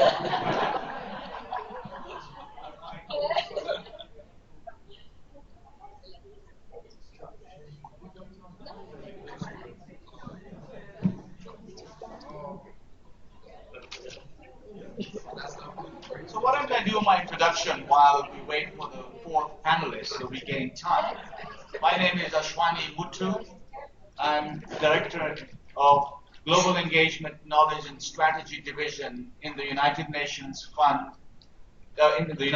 International Fund for Agricultural Development, IFAD, as we call it, with headquarters in Rome. I'm very delighted and privileged to be able to moderate this panel on measuring the impact of knowledge management. And for me, who has been an evaluator for more than 20 years, these terms, measuring and impact, are quite loaded. So I'd like to see how the panelists will unpack them and guide us as we move forward. Having said that, I would like to really congratulate the JIU for the evaluation on knowledge management in the United Nations system. Not only because they said that IFAD is doing very well, but also for taking the lead in organizing the conference today so that we could actually engage in a dialogue on issues that we all are interested in. I was very interested in the earlier panel and to see the type of issues they were raising. I could relate to many of those issues as issues of importance for my own organization. I would also like to congratulate Knowledge Management Austria for launching of the Knowledge for Development platform. I think it's a very, very interesting initiative which we all support. What I would like to see as far as that partnership is concerned is how do we ensure synergies with other similar global partnerships related to knowledge management that are existing out there. Anyhow, coming back to today's session, it's fundamental that we collectively reflect on what it actually means to measure the impact of knowledge management, especially in different areas of work that we all represent. And the key challenge for us, at least in my organization, is how we go beyond analyzing inputs and outputs in terms of knowledge management and understanding what is the contribution that we are each of us making through our knowledge management work in promoting better development effectiveness and in contributing to achieving the objectives of Agenda 2030. So I'm really looking forward to the conversation this afternoon. And I also think, as an evaluator in my past, as I mentioned to you, I don't think there is going to be a silver bullet, and we'll have to think of mixed methods, combining both quantitative and qualitative approaches to measuring the impact of knowledge management. So having said that as an introduction, as you can see, there are four distinguished panelists who have joined me up here this afternoon. I'll introduce each of them very briefly. the approach that we're going to take for this session is that each of the panelists will be given 5 minutes at the outset to share their views on a set of questions that we have already given them on the topic. And I'll share those questions with you so that you know what they're going to speak to. And then we will, of course, open the floor for a conversation with the participants here in the room, but also those that are following us virtually, and we'll take some of those questions as well. So the questions that we have given to the four panelists are as follows. Why do we actually want to measure the impact of knowledge management? There must be a reason. We want to understand how we can do that in a meaningful manner. The second question is, are there any recognized approaches to doing that out there? And if there are, just to have a conversation on some of those approaches and how relevant they are, perhaps for each of us in our organizations. The third question is, what are the challenges that we face in measuring the impact of knowledge management? As I said, beyond the output level, going to outcomes, and if possible, to impact. And finally, what are some of the good practices in measuring knowledge management that have worked? So if I introduce my panelists, to the far right, I have Dr. Sukai Prom-Jackson from the JIU, the Joint Inspection Unit, followed by Mr. Pavel Krauss, who is the president of the Swiss Knowledge Management Forum. To my left, I have Ulrike Kateri, who is from the Austrian Court of Audits. And finally, last but not least, I have Leif Edvinsson, who is a distinguished professor and thinker on the topic. So with that, and with your permission, I would like to go straight into our session and invite Sukai to deliver her initial remarks on the 4 questions. And I'm encouraging my panelists to please stay within the 5 minutes allocated to each of them at the outset. So Sukai, if I can make a further introduction maybe. Sukai, I have known her for many years personally, so I'm really happy to see her. Actually, I'm seeing her probably after 10 years. And the first thing I told her when I saw her is that, my God, you look exactly the same, if not better. And I mean it. Sukai has worked in UNDP. She has worked in the World Bank. She's worked in evaluation. That's how I know her, in research, in strategic planning. And now she's an inspector in the JIU, and she's from the Gambia. Sukai, over to you. Thank you, Aswani. It's a pleasure to be here, and very much appreciate this opportunity to exchange knowledge experiences with experts in the field of knowledge management. I don't consider myself an expert, but I do generate a lot of knowledge, information, and that's one of the things that we do in the JIU. If you look at our website, where we produce about 8 reports, about 8 every year. What I'm going to couch, actually, you talked about the terms measurement, evaluation being loaded, but for me, what is really loaded is the concept of knowledge management itself. And I really listened very hard to what was happening. I also talk about learning and sharing a lot before this session. So I come a bit prepared, but still with a lot of questions. So I hope what I have to present to you actually would be a basis actually for further dialogue. My context, I think it's important to capture things as an evaluator in a context, and secondly, to put wrappers around what it is I'm going to talk about. My context is the UN development system, likely because we do have other colleagues that are talking about the private sector. And secondly, I'm going to talk relative to a JIU work that's been done, one on an analysis of the evaluation function, and the second one on results-based management, or managing for achieving results. And these are 2 very significant mechanisms for knowledge management. And I think bringing these topics to the forum actually begins to help see the linkages with what we're talking with other systems in the organizations of the UN. Now, I'm going to focus, when we talk about the topic is impact, and as one is very right. Impact is a very loaded concept that not even evaluators themselves are able to actually crack and decide on what it is. But generally, in development evaluation, impact is something that happens in the country. It's owned by the government. And that speaks a lot to what we're actually going to be talking about insofar as impact is concerned. I think what I would speak to is more outcome. And in this regard, I want to talk about the construct I would focus on is on use. I think in knowledge management, you've talked about generating knowledge, compiling it together, but when it is produced in the end part, which is the use, that is the final impact. And in the UN system, it's used in a very instrumental way for actually what you do with it to influence decisions so that you have changes. So just to give you a context for that, that's pretty much what I'd be focusing on as I look at the concept of impact. And answering some of the questions that are raised, why do we measure it?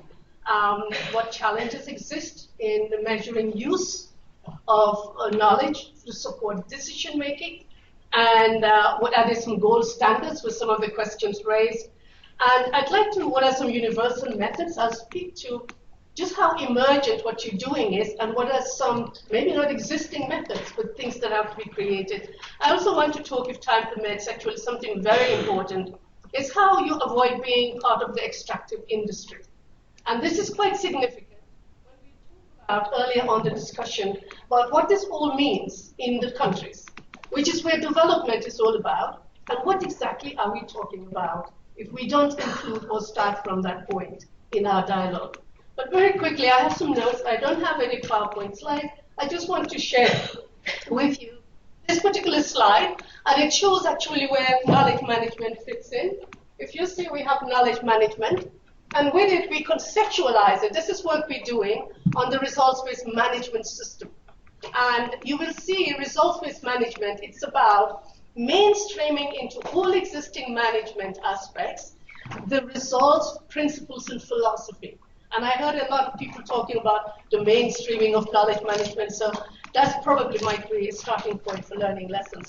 But this is just to show you where knowledge management, in the context of results-based management, actually involves monitoring, performance assessment, it involves results reporting, evaluation. These are knowledge generation dimensions in the system. Now, if I just quickly go through the definition of, I wanted to make a point which I wrote actually this morning, is I have this thing about wanting to understand use. And likely because I come from the developing country. And myself actually being trained in the West, I go home and I'm trying to share this knowledge or move, and my sisters keep telling me that's not how we do it here. That will not work over here. So it's quite, and I end up telling them, no wonder you're underdeveloped. And they said, no, you're more underdeveloped, so don't bring it over here. So actually, this concept of use, actually, and also I'm an educational psychologist by training, and it's something I've worked and taught on about learning way back then when I worked with research centers dealing with learning. But anyway, that's sort of an important area to say this is a subject of interest and something to be studied. Now, I want to define first RBM very quickly, and then the evaluation function, and I go to my point. The definition of RBM, which we've captured in the study, is management strategies in UN system organizations. It's based on managing for achievement of intended organizational results by integrating a results philosophy and principles in all aspects of management. And most significantly, you're integrating lessons learned on past performance on management decision making. And check that out relative to everything else you've been saying about integrating knowledge and lessons into everything you do. Now, an effectively operating RBM system, they have managers using information, lessons learned, not just managers, but staff, a continuous adjustment to menu renewals, you ensuring you achieve the outcome. There's a lot of things going on, but in the case of we're talking about in the UN, in striving to achieve for results, it's being selective, and all activities have to have an objective. It is true, broad objective, but here in the RBM, it's quite significant that that's the focus there. You're talking about transformative learning, not just reflective inquiry, transformative learning which leads to changes and actions tied to development. Now, very quickly, evaluation, and everything I read about what you do, and I could say, well, that's what evaluators do. Evaluation, and I think it's one of your most concrete mechanisms for knowledge management. And it's systematic. It's ask the questions all the time for anything you have. Talk about good practices. Are we doing the right things? doing things right? Are there alternatives? Are we ensuring impact and sustainability? It's a rigorous process of critical inquiry. And that's exactly what's important, as you look at how you package and work with best practice, etc. Now, the use of evaluation, let me just quickly jump on to one of the key questions here. Do we need to measure impact? If we're talking about in the results framework, where are we going? Of course, you're asking an evaluator. I'll tell you, yes. That's what we do. You need to measure, but then what's the reason for it? First of all, the story of Alice in Wonderland. We just don't want to be Alice in Wonderland and everywhere. I think it's good to be emergent, but this profession has been here for over 10, 20 years. So it is important to begin to think of where you're going, and not simply the analogy, or somebody called it in knowledge management the metaphor of Alice in Wonderland. So secondly, in the UN development system, we need to know the contribution that we're making and the impact we're having on the ground. So that's quite important. 1 minute? Okay. The second reason is we need to provide justification for resources. And here, if you're talking about the evaluation function, in a meeting with board members, the total function in 2013 actually had about, I think about $26 million. And the board discussion is, and I'm asking, the money you're giving evaluation is limited, but the discussion is, but what value do you add? Give me the value you add. You tell me the quality is not that great, but now you're actually saying give the evaluation function more money. So you actually, because we are on an accountability basis, so you need to actually provide the evidence for justifying what you're doing and the use of the resources. Third, the need to understand the achievement and the lessons. Fourth, a need in evaluation to actually make a contribution to the field. You're talking about an emerging field, a lot of lessons to be learned, and new developments, actually. And if I may go to the second question very quickly. How do you measure impact? There's no gold standard. There was a time everybody went around with this gold standard of randomized control. You don't have structured knowledge. A lot of what we do in the UN development is not so well structured, like building a road. So actually, the gold standard, in the case of what I have read, has a lot to do with the development we don't have, actually, what you don't have is best practices or good practices. We don't have hypotheses that actually speak to what we're doing anymore. The world has changed, the knowledge systems have changed. So actually, the gold standard that we used to think we had now has to be totally interrogated, and new methods, new emergent theories, new approaches have to be done. Are there universal methods? I think I basically said the only universal method is thinking through what you want to do. It's having a good theory of what you want to do. It's not the method that drives the methodology or the approach. It's thinking about what it is you want to evaluate and how you're going to do about it.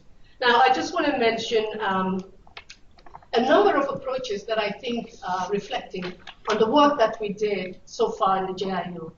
One is, I think you call it KPI. It's criterion reference methods, and we can talk some more about it, which is you're clear about your theory of change for why you want to do what you want to do, and you clearly indicate your performance indicators, as well as who else is going to work with you. Second is a follow-up tracking system. A lot of the UN organizations, we've counted 23, including the JIU, they have this web-based tracking system. That actually tells you the implementation of recommendations and what's happening. Granted, it's really about the self-reported information. On the other hand, it still gives you a good index for the degree to which the recommendations or the information from your impact is actually being used. It has some limitations, but one of the things we find, which the JIU's remedy, my colleague Inspector Flores is here, we begin to realize that this process is evaluation, even impact, is not a technocratic thing. It actually involves a social dialogue and engagement with the parties. And that's a pilot that is being started at the JIU. And finally, I want to just mention another approach, and we can address some other things. I don't know how many of you remember the high-impact training model of Robert Brinker. I worked in the Learning Leadership Center at the World Bank actually for a while, besides working in operations and policy. What that does is it builds the knowledge. It actually identifies from the rubrics what are success indicators. So it uses those as proxy indicators. And you actually, and I have a list of them that we have pulled out, once you know what it is that affects use and decision making, both systemic, structural, and technical, you actually have begin to now come up with a platform that tells you what are the predictors of success in terms of the use of, or which is the impact, and in particular, what makes for the change. Because you could use what is called grudgingly use, but an actual transformation, changes in assumptions, and an actual change in what is done so that you have, RBM is about change. So you begin to impact development results. I think I'll stop there, and thank you very much for this opportunity.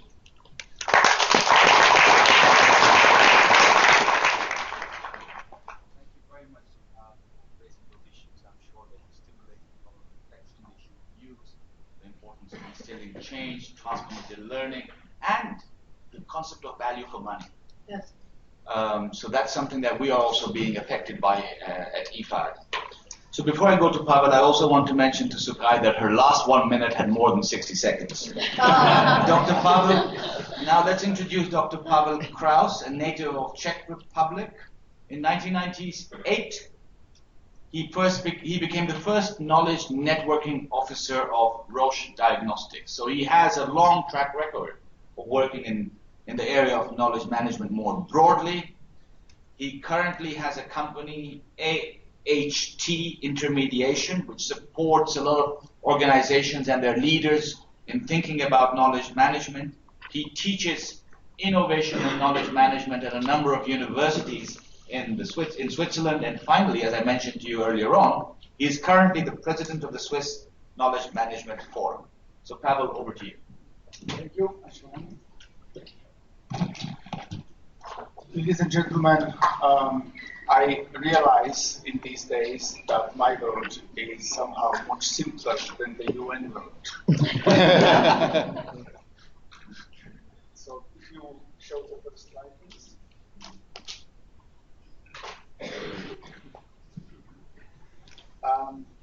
So my first steps in knowledge management happened in '96, and I developed really passion for that. And if you go to the next slide, please. First question is, why do we measure knowledge management? Thank you. Well, as a consultant, working mostly in the private industry, for me, this is basically a question of credibility.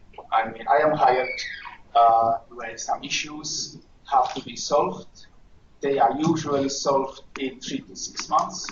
And if I don't deliver, I have a problem. So this is quite simple. Of course, there are other things which we could look, if I am working more often in a company, then we learn, we improve, and we go on. So it's kind of a journey. Now, is there a golden standard? The question is really good. Well, in my view, this is actually something also I have learned from a colleague from Graz, from Austria. I think everything comes somehow from Austria these days. There are two views. I am trained really to look only on impact, only on outcome. However, we have also to look at activities, and I learned there are two different perspectives. So, perspectives I put here. The first and most important, at least in my most cases, is the impact on a business process, whatever that might be. Something that has to improve, something that has to go faster, something to be more efficient or cheaper. And this is what the executives care about, and this is why they hire a knowledge management professional to actually do something about that. Now, there is this other perspective, which is the activities, and this is basically perpendicular. And the question is if they really have something to do with each other, which sometimes I doubt. So if we just look at the KPIs, on the left-hand side, you have the impact and outcome. And this is really why KM professionals are hired to do something about the left-hand side. And this is, if they deliver, they are credible. On the right-hand side, they are, let's a little bit over-exaggerate, this is the nice to have. You might measure those, but they will not be clearly responsible for the left-hand side, which is the most important one. And so the tangible results in the short time, this is the left-hand side. The right-hand side is maybe what you have chosen as a technique, as a method, but not really the decisive thing. So at the end of the day, if we look at cars, is it how many horsepower do you put on the road? This is how I see the things. And my last slide about where this has worked, I was in 2 cases able really to do that with some projects. The first one, we have looked how to initiate projects in a very complex international environment. And we have developed a workshop design that has actually the power to move a milestone in the work of developing a specific instrument for half a year. So the workshop took place in January. The originally placed and aimed milestone was in November. And we have, through one single 1.5-day workshop, moved it to May. So this is something that has been achieved, and this has been calculated by my former boss to deliver 50 million euro a day for the whole organization if they would work according to this standard and do these workshops at the beginning of each project. The second business case has been delivering and securing knowledge when there has been a transition to professionals. It has been system integration specialists, and the old boss and the new boss negotiated a specific transition period. And I took this as 100%. But the new boss didn't like it. He negotiated as hard as he could, but he was just not happy with how much time it would still take to get this new person. So he said, let's try a knowledge management, securing and transition. And so we did it, and here you see what happened. At the end of the day, it was 50% of the time that was actually spent by these 2 professionals. 15% was the method and the consulting time, so it's about a third of savings. So these are the 2 cases I could show.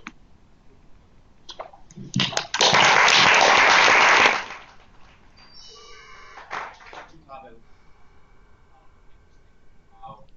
you spoke about knowledge management for improved business processes and cutting costs, which we don't often in multilateral organizations think of in terms of the use of knowledge management. We think of it more in terms of generating impact on the ground.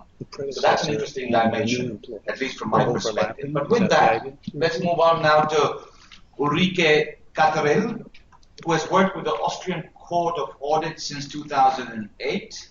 She's been head of the planning department and development since 2013, in charge of knowledge management. So we have here another expert from Austria. But previously, she was also deputy head of the court's economic department. And she also worked earlier in the Austrian Federal Ministry of Finance as an economic advisor. So that also enriches, I'm sure, her experience, and in the private sector. So Ulrike, over to you. Thanks a lot. I'm really very honored to be here today.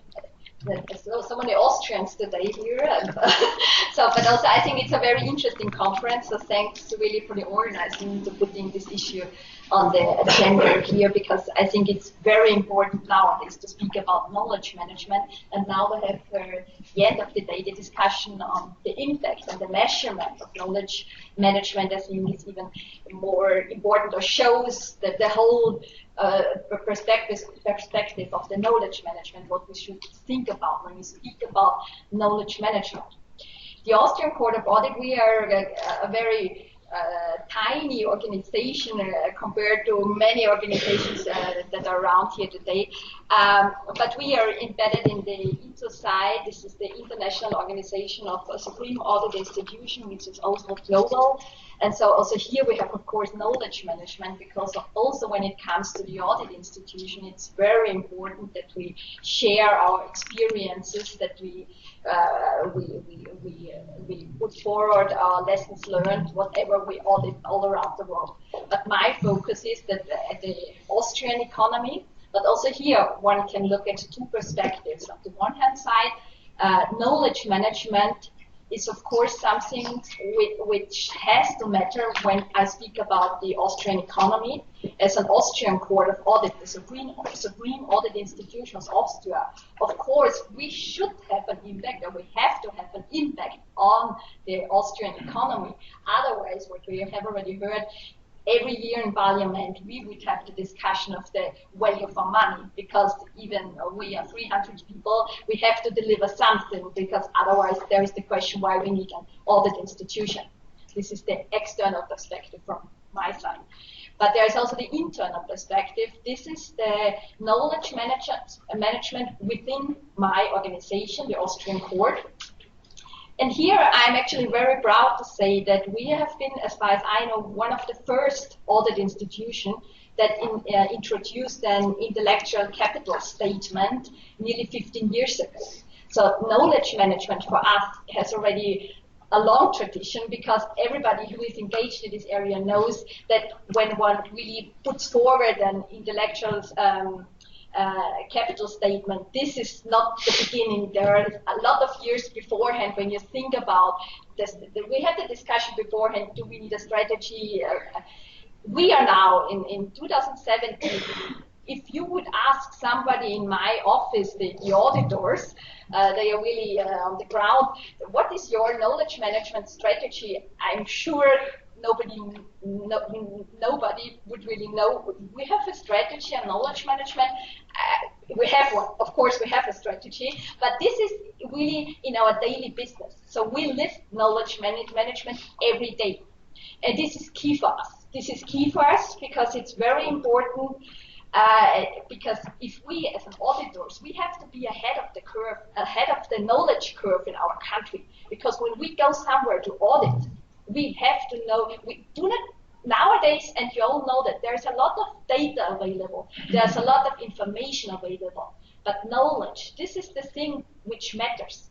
And when we go somewhere to audit an entity, we need to know this knowledge. And there, if we are not ahead of this knowledge curve, they would ask us there, what are you doing here? You are wasting our time. And so we had to pay attention to knowledge management from a very early stage onwards. And so we have a lot of measures in place to avoid duplication of efforts, to reducing learning costs when we do new audits. We have a lot of guidelines, handbooks, standards. So we have all these procedures, we all have that.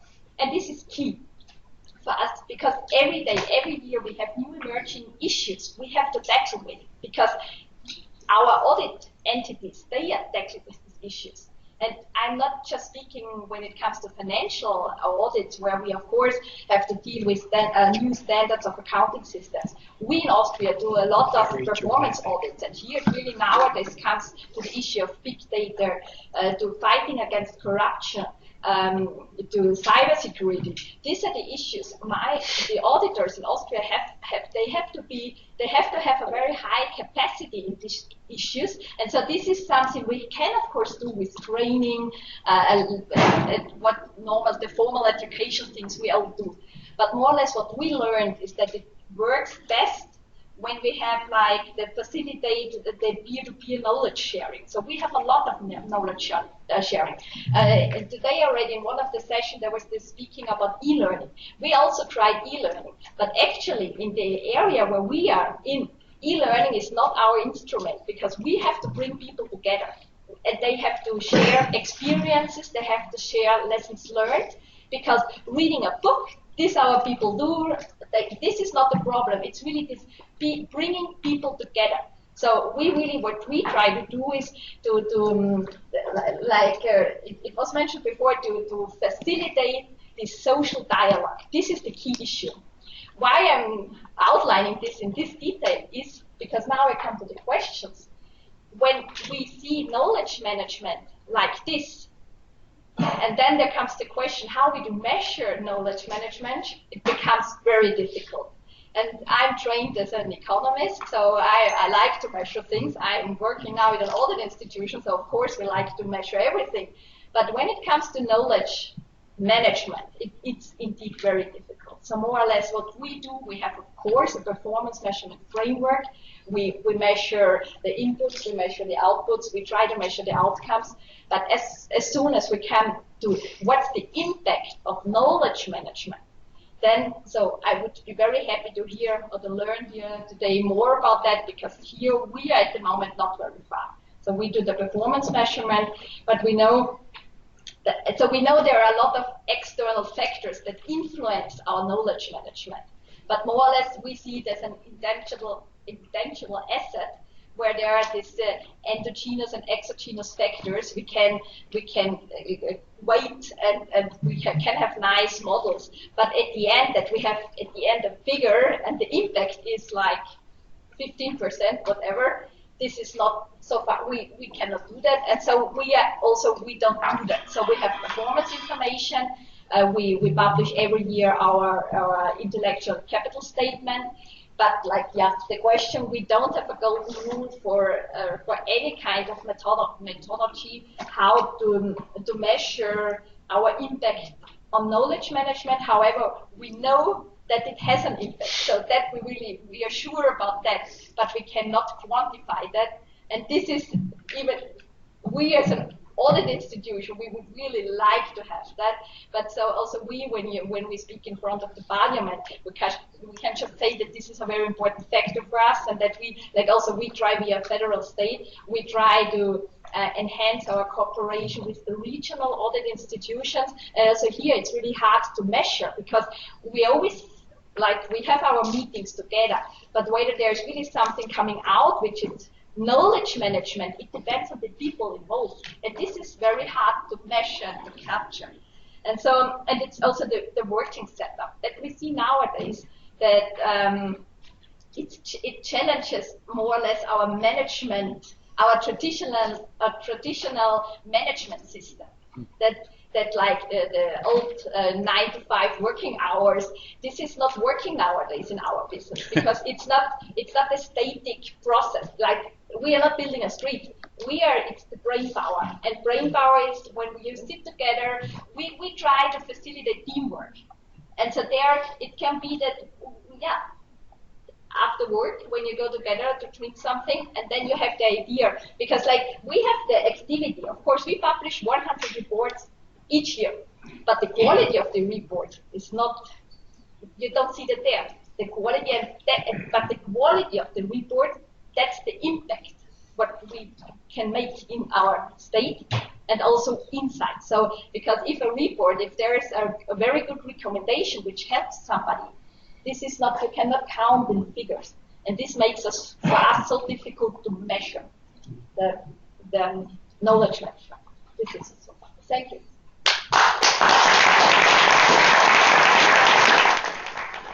Thank you very much, Ulrike. I like very much one of your statements, that in their organization they actually live knowledge management on a daily basis, and then perhaps a corporate strategy is not sufficient to have a culture and an environment where you actually share knowledge on a continuous basis. That was very interesting.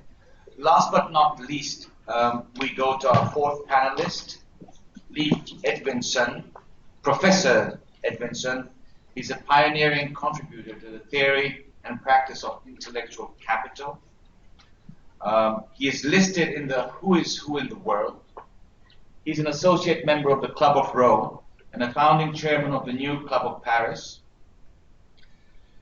I understand he will be awarded the KM Award 2017 by Knowledge Management Austria. The list is very long, so I'm only reading less than half of his accomplishments. Leif, over to you, please. Thank you. Happy Monday. Amen. Shape up. Happy Monday. Happy Monday. Very good. This is knowledge management in practice. At least I'm very happy. And I would like to share with you some ideas and thoughts. We will see if we can see it as well. It's a summary of some aspects. But as we wait for it, perhaps, Ashlani, can we make a little test? Do you remember the weight of your brain? Very small. So what's the size of your shoes? In European, Yes. 43. So how come you know more about the size of your shoes than your brain? Yeah.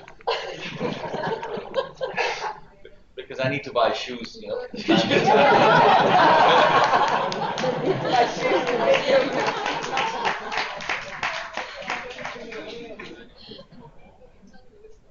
Are you going to try a new brain now? This is the picture. K4D. Yes, K4D. What's the name? K4D.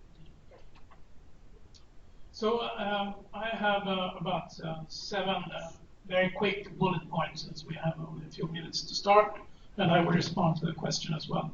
I'm co-founder of the New Club of Paris, together with Professor Koch, who's sitting here, and we also have some members in the room from New Club of Paris.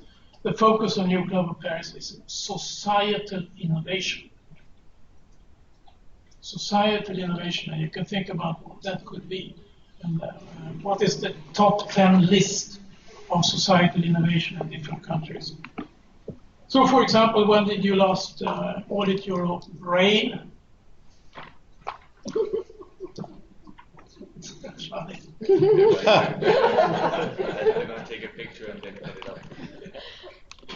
But I think this is related to the issue that we're coming into, that knowledge in the Western context is an object. We tend to look upon knowledge management as an objectified process. The Asian approach is much more relational. And I was a professor in Hong Kong for 10 years and learned a little bit about that. But the knowledge recipe that you might look for is a starting point. So what's your key knowledge recipe? It might be that you should be 15 minutes advantage. And the implication of 15 minutes advantage for you, if you are a little bit ahead of your colleagues or competitors or kids or whatever, or your family, 15 minutes ahead.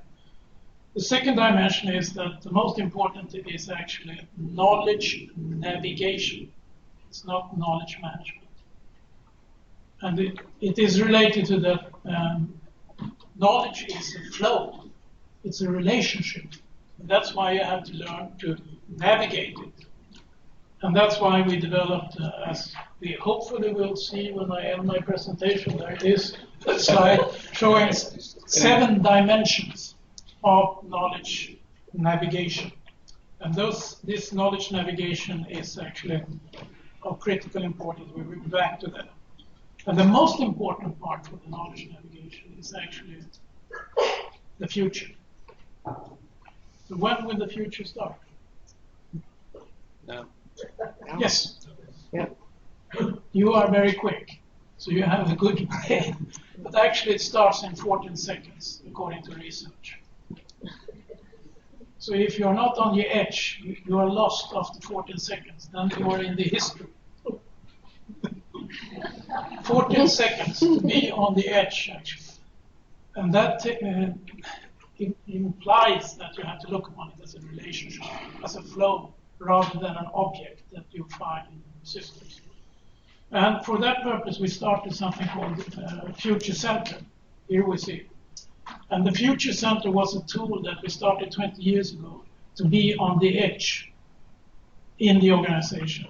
And it's not about tracking the future per se. It's about reducing fear to go into the future. 97% of the population are afraid to move forward. Only 3% are prepared to move forward. Which means that you have to find the organizational tools to reduce the fear. And that's why we started Future Center. Now there are In Japan, only 50 of them, and they have started to call them wise places. Isn't that fascinating? Wise places. Where do you find the wisdom in Austria? Is it in your court? Or is it somewhere else?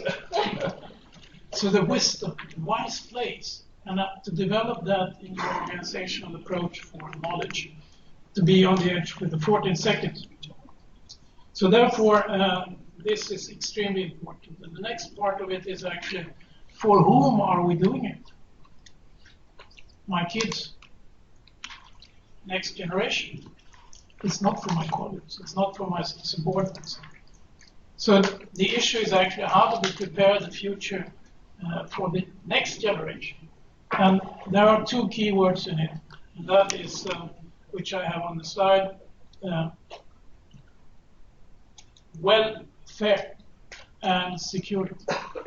And this was the very first intellectual capital report of Sweden. We did it 25 years ago to look into what are the critical ingredients for welfare and security. Today we can actually start to see new maps of it, and the new maps are about national intellectual capital. Where is your nation on the list of leading nations in the world of national intellectual capital? And the meaning of the word the meaning of the word intellectual capital is derived insights of head value, the weight of your brain, in other words.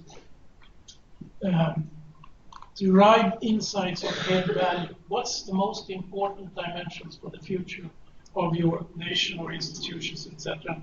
And we call it NIC, National Intellectual Capital. You can go up on Wikipedia. There you will find a list of roughly 70 countries and talking about the efficiency of intellectual capital. And the efficiency of intellectual capital, I'm sorry to say, in Austria is not as good as in Sweden. You're working on it, yes. And we spoke about it. So to summarize, I think that the questions you raised is, why do we need to have this approach? It's about me assured, not measure, but rather being confident in your moving forward, me assured, rather than measure. The second one is not management, it's navigation. Management is to put your hand on the shoulder of the subordinate, and that will not take you to the future. And the third part of it is the challenge is actually about ignorance. What you don't know that you don't know, and how to take care of that. And if you happen to know a little bit of it, you need to apply three-dimensional navigation, and that is called longitude. Altitude, latitude, and longitude. Very few of the traditional management approaches are about the longitude, which means that they miss at least 30% of the map, probably more than 30% of the map. So finally, the practice of it is, of course, future center or a wise place, even better than a future center. The future center is an impossibility because it's moving every 14 seconds. So therefore, a future center could be probably a wise space or a wise lab that we are trying to work with now. There are around those 50 labs in Japan. We are trying to build a recipe from that into Sweden and Lund, the city of Lund. So you have 100 reports. How many thoughts do you have? Thoughts? I hope more. You have more. You have roughly 60,000 thoughts per day in your brain. So we need to integrate much more neuroscience into the subject. Happy future. Thank you. I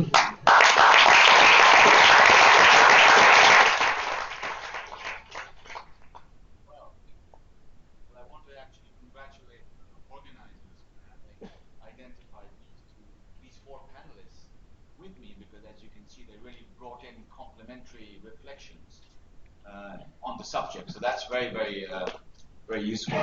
But now over to you, and let's open the floor to capture your comments, your insights, your views, and then we'll come back to the panel. The gentleman right at the end raise his arm first, and then we'll go around. So please go. Please introduce yourself as well.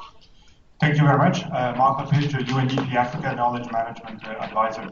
I have a question for Ulrike, but if other panelists want to chip in, also you've mentioned the lack of adequate methodology in regards to knowledge capture measurement, and I think we working in knowledge management are quite familiar with that. I'd like to ask you, if, especially as an economist, you're familiar with any study that looks at the cost of the loss of knowledge, the cost of reinventing the wheel at the various project stage, the cost of loss of knowledge linked to staff departure, etc., etc. Thank you very much. So we'll take a handful of questions. At the back, in fact, let me go this way, then we'll come forward. Right at the back on the left, please. Hello, Elite, a friend from the Capacity Building Resource Exchange here in Switzerland. So I have an affirmation and a question. Having been involved in evaluations of development projects and run projects that needed to be evaluated, I have the perception that when an evaluation is named thus, it is perceived to be rather an audit whose objective is to identify what went wrong. So to summarize, people don't seem to get the same idea as that which Sukai gave, which was more oriented towards assessing what good impact has been done and justification, or Pavel's need for credibility and possibly continuous improvement. In this light, how can we hope to change the mindset of knowledge workers around the world to more embrace knowledge management, evaluations, lessons learned? Thank you. Thank you. Anyone from the left row? No one? So we'll go back to the gentleman here, please. My name is Johannes Müller. I work for Siemens in Switzerland. I provide a community platform for global knowledge exchange within the Siemens intranet. As Ulrike mentioned, I have the same challenge. It's very, very hard. I think it's the biggest challenge for me to measure the quantitative impact, or I would better say benefit, business-related benefit of knowledge management. And I'm often frequently asked from my management, what's in for us as a company? What's the benefit for the company? My only approach, which I, in a pragmatic way, practiced several ways, was to perform user surveys. So I asked the users of the systems, how much time did you save? How much money did you save? So very similar or even identical KPIs as mentioned by Pavel. So my question would be, could you confirm this approach, or can you recommend something else, maybe even better? Thank you. Thank you. We'll go to Steve in the middle. I'm going to ask for some reactions to how we measure impact, or I have in the UN system. Its impact, as you said, is not direct. The national governments have the impact, but UN's impact is influence. So a simple way to measure influence is to go to the person that you're intending to influence, and you ask that person, how influential were you on a scale of 1 to 5 in this decision that you took? And I wonder what your reaction is. That's what we do. We basically project, we have the, you ask the question, we answer the question, we ask, what did you do with it? Was it valuable? And it's pretty simple. It's not empirical. It's just, and then we trend it. If it goes up or down, it's more impactful or less impactful. Just reaction to that. Thank you. The gentleman from St. Vincent. Remember where I'm from. That's good. Good afternoon. I really love what you did, Professor, because this has bothered me a long time. And when we talk about, indicators to measure and so on, and the impact of knowledge management, you have a concern with truth. And I ask that because you put the place wise, a wise place. Are you concerned with people actually knowing the truth, what the truth is? And that might be a very difficult thing. And based upon that, comes back to what you say, fear and ignorance and not wanting to change. My understanding of knowledge management is that it's only complete when the change behavior, which is required, is effective. If it's not effective, then it has not been a success. But that could only be proper if the person knows the truth. So the question is basically, do you think that the issue of truth and actual behavior is what is fundamental in terms of measuring, the effect of knowledge management? Thank you. Before I give the floor to the gentleman on the right here, I must say I'm very disappointed by this audience because it's a very gender insensitive audience. Only men are asking the questions, so I do encourage the women folk to please raise their arms. Okay. So first let's go here and then we'll come back to you. Yeah, of course. Please. Thank you. I'm Peter Berry, synesthesie with a hashtag, living in it. I have a question to Pavel, but to anyone, on whether it is wise to spend money on impact measurement. My experience is that when you ask who does it, it's mainly the external agencies. I'm talking development context. When you ask who should do it, it's the local people. When you ask when to do it, it's usually done when there's still funds available, so usually. When you ask whether it's affordable, generally it's totally unaffordable. When you ask whether it's reliable, it's unreliable, certainly because you cannot attribute who had the impact and what had the impact. So whether it's not then better, what we tried to do at ISC WASH in the Netherlands is to limit ourselves to participatory efficiency and effectiveness measures. Then I have a very short question to Leif, particularly, but to all. Intellectual capital should, but maybe, especially because you were asking about the weight of your brains, are we talking about individual intellectual capital? And if so, is intellectual capital not footloose, and that therefore, in principle, not national? Thank you very much for those questions. We'll go to the lady from India, and then we'll take a question from anyone that might be following virtually. Yeah, I certainly don't fall into the 14 seconds category because I was collecting my thoughts so that I can, Yeah, it's basically a thing which I was trying to relate with the impact assessment, which I recently did in one of the projects that I was handling. It was a behavior change project, and I was actually thinking how I can relate it with the knowledge management.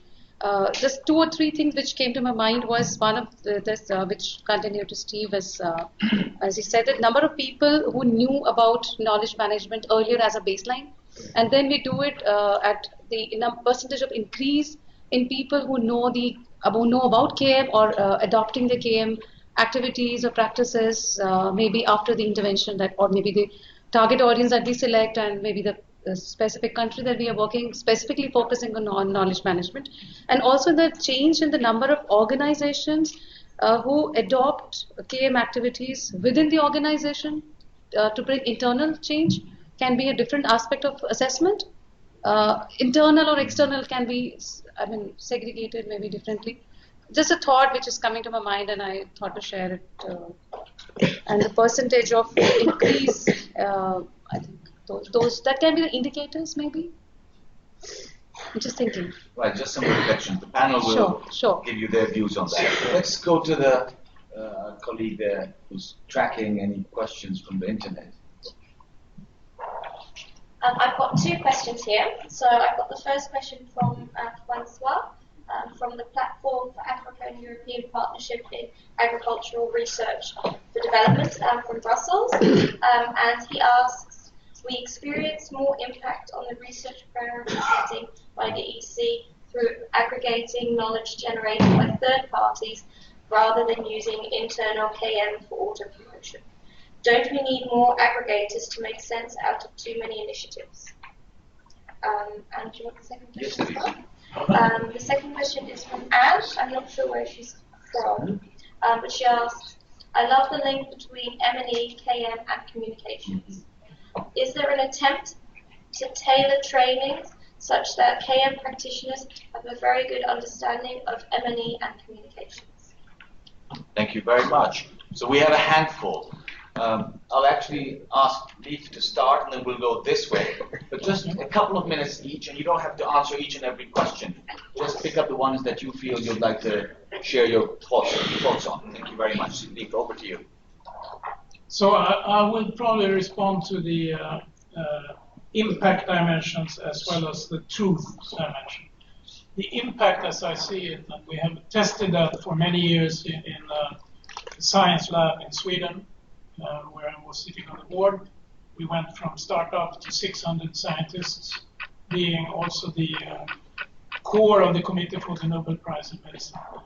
And there we were looking for input, output, traditional economics, input, outcome, and input, impact. And it is the last ratio that is so important to look for. And one approach to it is to look upon impact as opportunity cost. What will be the health effect in society if you're not doing anything or not doing the right dimension? So it's actually the opportunity cost. And that has a tremendous impact in communication with the board of directors. What's the cost if we are not securing our society? And of course, even more for our kids, because they don't have a voting right in security. Right. So therefore, impact is opportunity cost.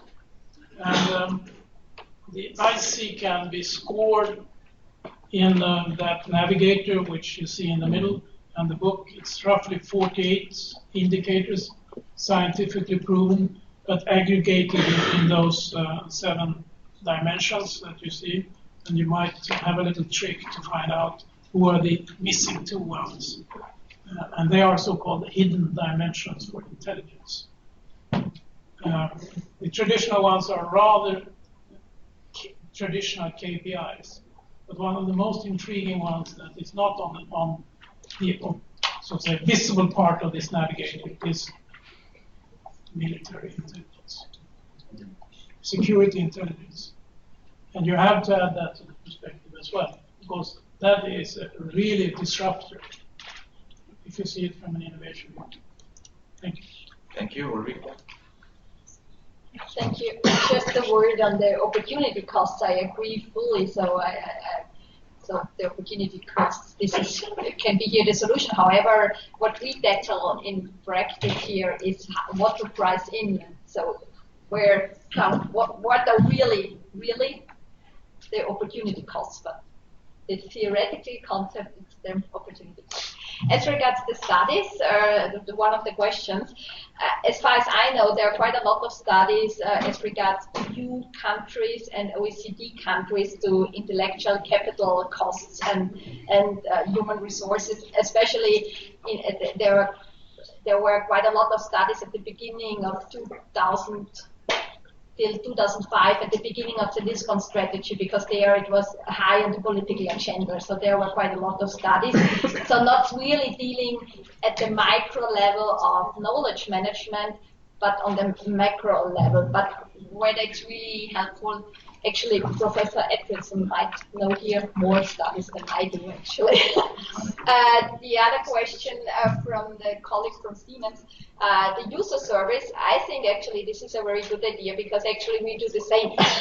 We don't ask the users, we ask our clients, and we just at the moment have a survey to all the politicians sitting in the parliament at federal and local level, and ask them how satisfied are they, these people are with our reports, and how useful are these reports, and then we really split up how useful is the information, the data, the recommendations, and this we do every 3 years.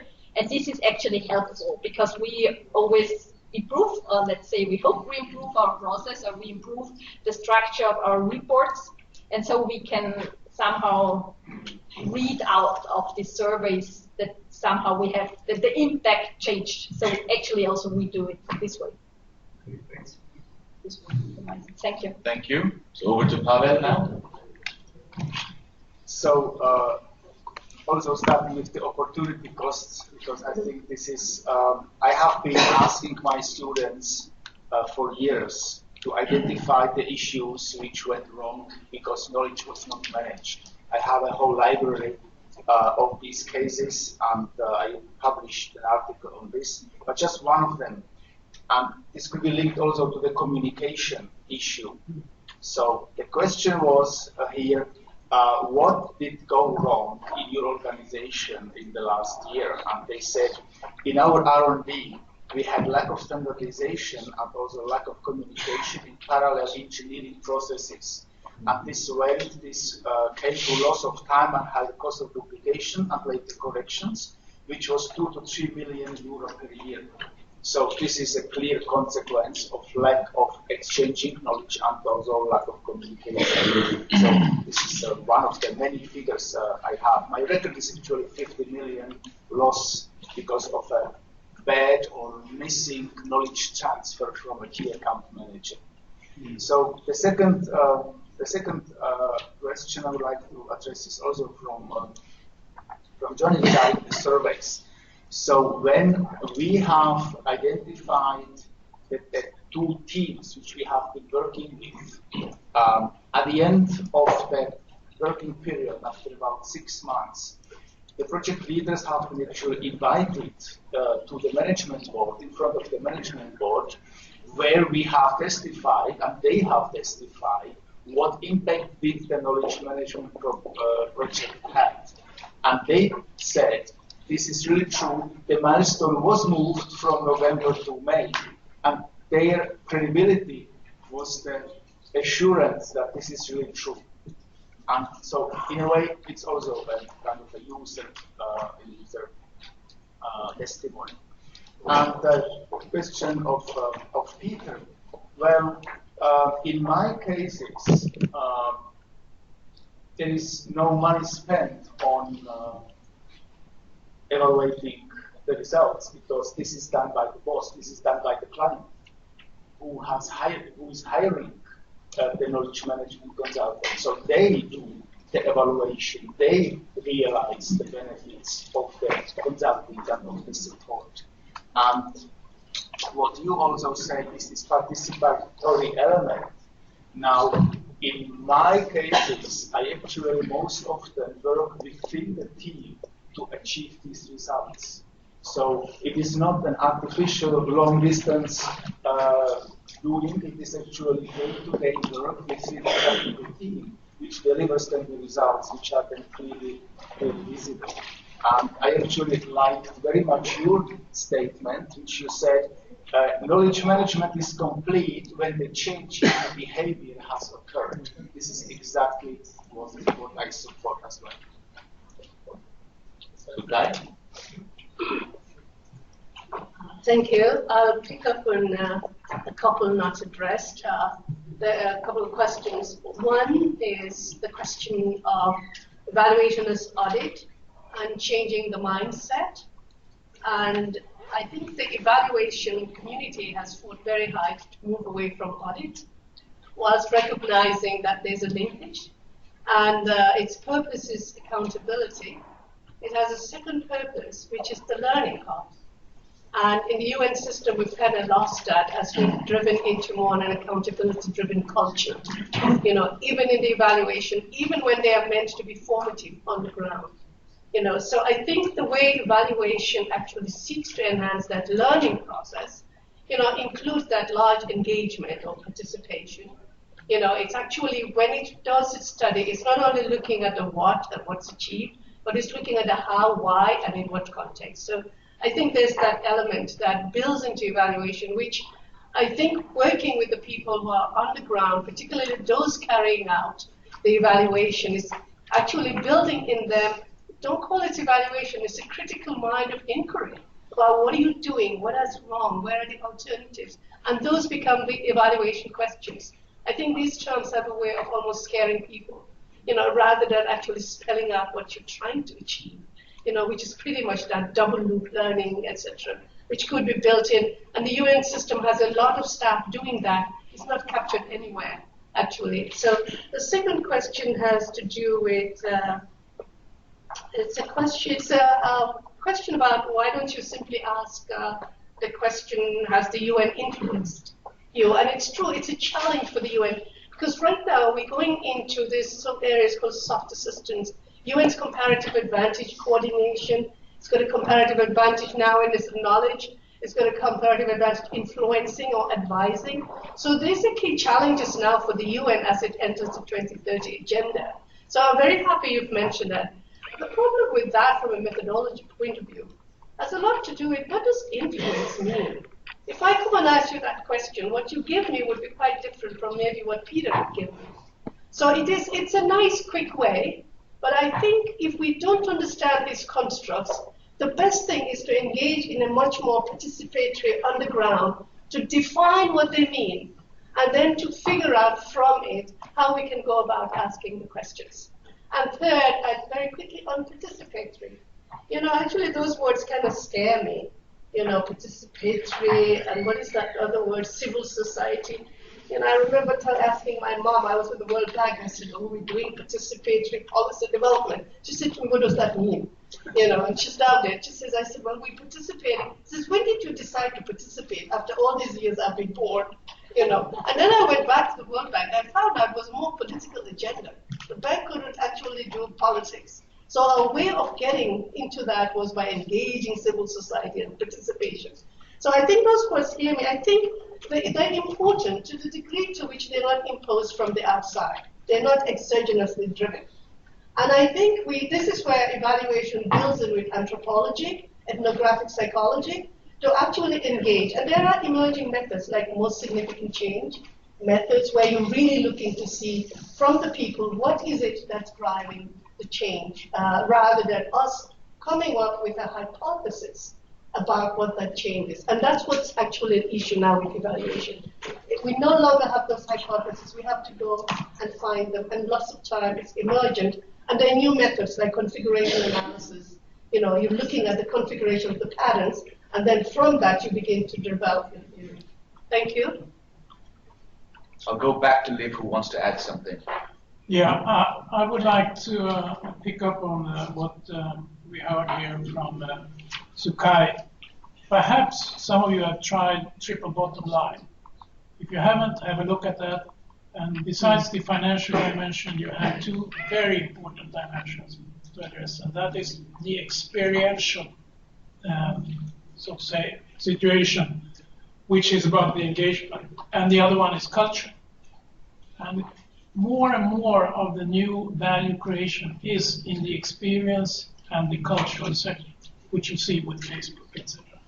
So therefore, the old balance sheet that some of us are struggling with is really becoming obsolete, which leads to debt crisis, etc. Instead of applying triple bottom line. And Peter's question about whether intellectual capital is individual or not. It's both individual and collective and national and cultural. So it's actually derived insights of the most important value that you are looking for. It tends to become more focused. It's becoming more. The individual tends to become focused. Look at the Indians, look at anyone in California doing interesting things. They haven't done it in their country of origin. That's what I tried to. That's what I thought about when asking you. But that's why, if you go into the taxonomy of it, there are two major dimensions. One is human capital, which is individuals. The second one is structural capital. And the major difference is that structural capital is working 24 hours a day.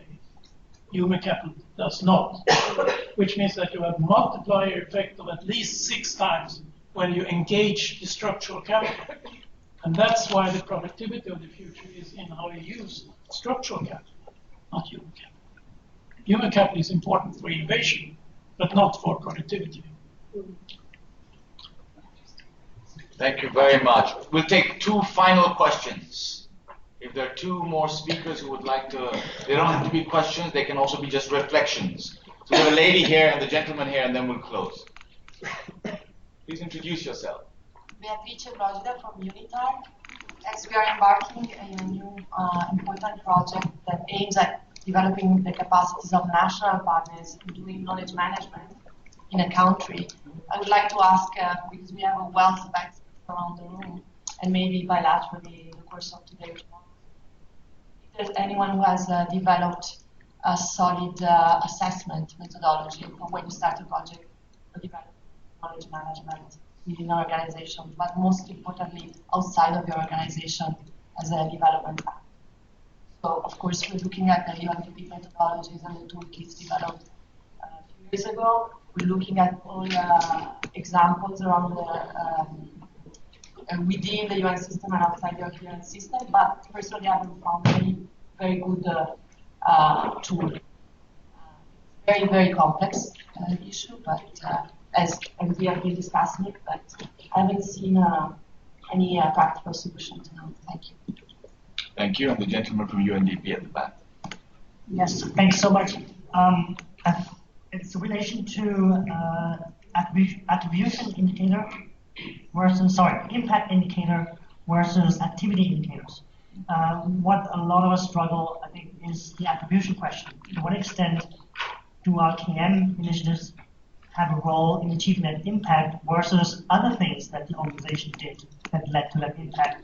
Do any of you have any examples where you've got a little bit of a hold of that issue to determine better what role KM really had to solve that attribution question, which me and UDP struggle very much with? Okay, on this specific question, I'll pass the floor to Pavel. This was actually exactly the questions which the management has asked. How much did the knowledge management activities contributed to the acceleration of the project team? Now, the testimony of the project leaders who had more than 20 years of experience, they told that because of this one workshop, in comparison to all the many years before that, they saw the delta, they saw the difference. They basically attributed it similarly to that one workshop. So that was very, very clear. Thank you. And of course, the point raised by the lady from the right, I'm sure in your bilateral interactions, people will bring to your attention if there are some good examples.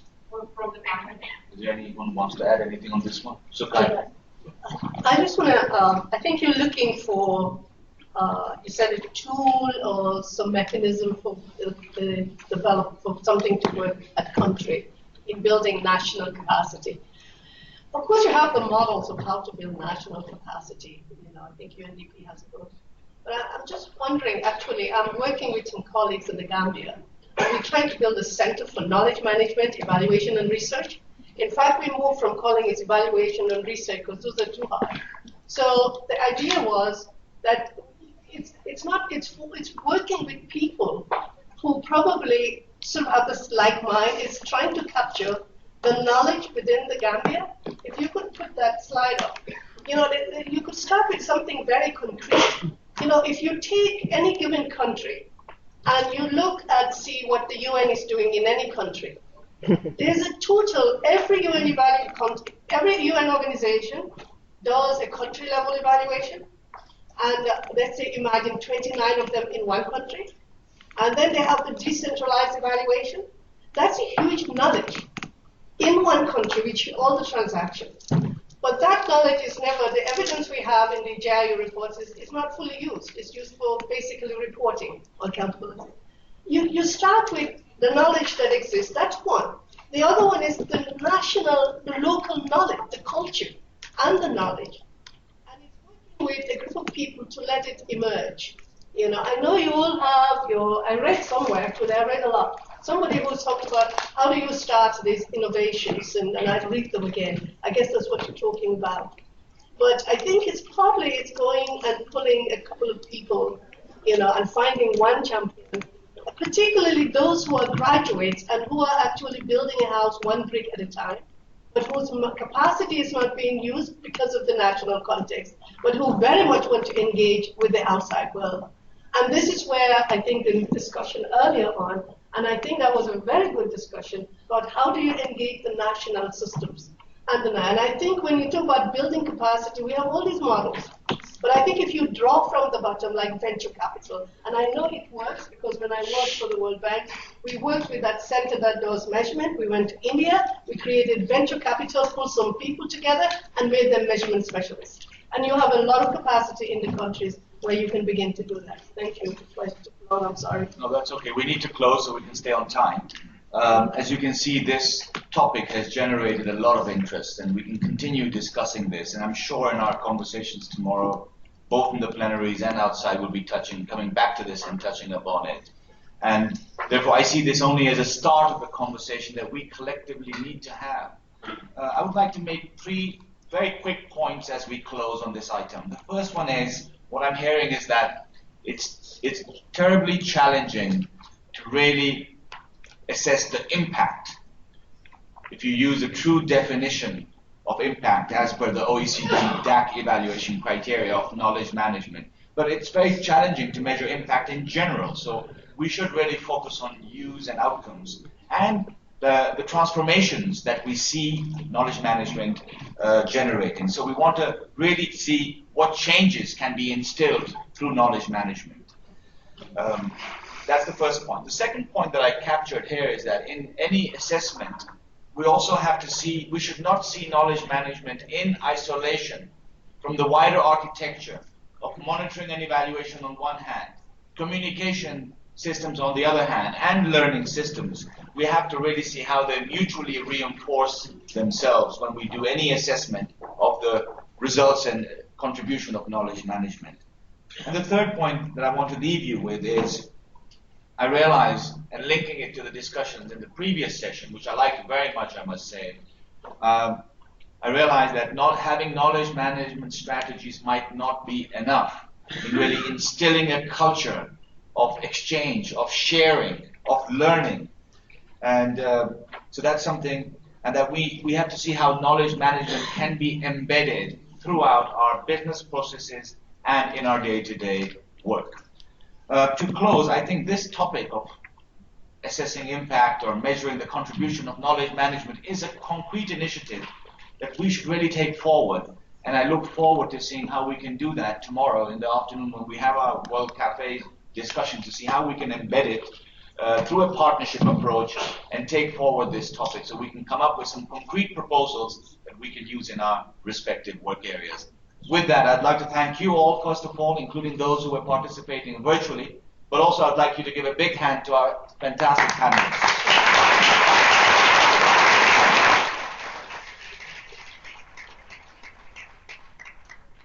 And also a big applause to our moderator. Thank you very much.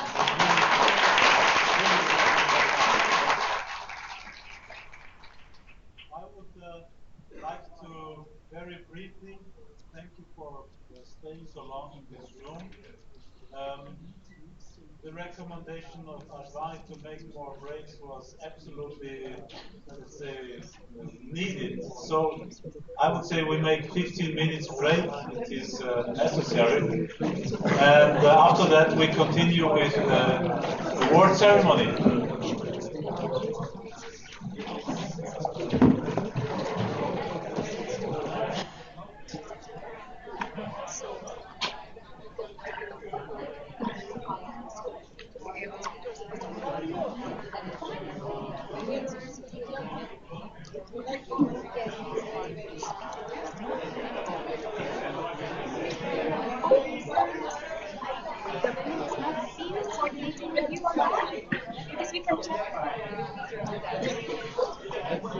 Okay.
And Leif Edmondson was participating in this first conference, as some others. Also Ken Herman, I remember very well that he was, as representative of the Chief Executives Board of the UN system, of the UN, also there. And you can see a lot has been achieved in these years. I think we can be proud of what has come out of this pioneering work. So we are here to honor these awardees with the award, which is, maybe you have seen it already when signing, which is a piece of art. And I will show it to you again. I will hand it to you. Okay. So, this piece of art was created by a Tyrolean, which means an Austrian artist, in 2008. When we had a project in Austria to recognize the outstanding knowledge of immigrants and emigrants. And we found that these columns of knowledge that has been created here is a very good artwork for knowledge. Because I will tell you what it means.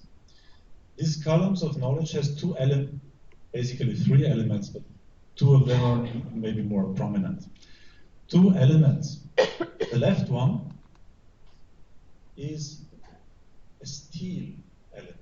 It's polished, round, perfect in its shape, shiny, brilliant, excellent. So this is the knowledge that we really want to have. Very functional, usable, proven, applicable, smooth. We like it. It's the proven knowledge of the past. We have worked on it for a long time. We have polished it, and it works like a cylinder in a motor, in a machine. Wonderful. We need this kind of excellence.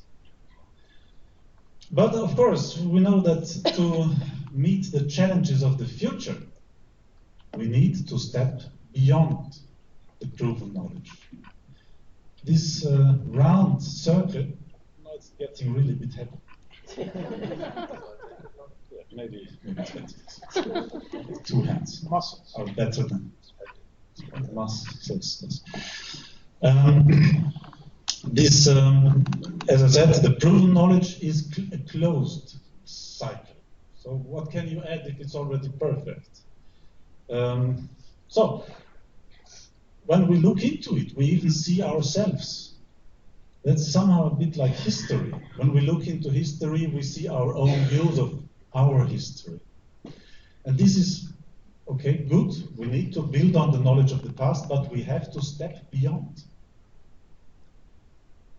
And this is represented, this beyond is represented by the other element, the other sculpture, which represents the unknown, the not knowing, the innovation, creativity. It is a triangle which is in its shape open. On the outside, it is broken like an acorn where the new blossoms are growing. Of course, you can see it's also a bit edgy. You don't know, maybe you heard somewhere, the future is uncertain. It's more colorless, so it's more interesting, more attractive maybe from a visual point of view. And this is the unknown that we just have to explore. And this is the bridge to immigrants and emigrants. When people from outside come to our countries, they are in the first step strange. We don't know exactly how they behave. What can we expect? They are confronting us in our comfort zone where everything is known and pleasurable and we know what will happen. So this strange is not only in knowledge, it's also in migration. When new ideas, new cultures are coming to us, we have to live with this tension of the known and the unknown. Of course, we say that this is exactly the motor of our society. to combine and balance the known, excellent, the proven knowledge on the one side, but also the unknown, the strange, the exploration, innovation on the other side. I see that it's already heavy for you as well. It's really substantial. And the idea is that the knowledge is in between. But what is in between? There is nothing. But evidently there is something in between. And it says, this art says, that knowledge is not an object that we can touch, that we can put somewhere.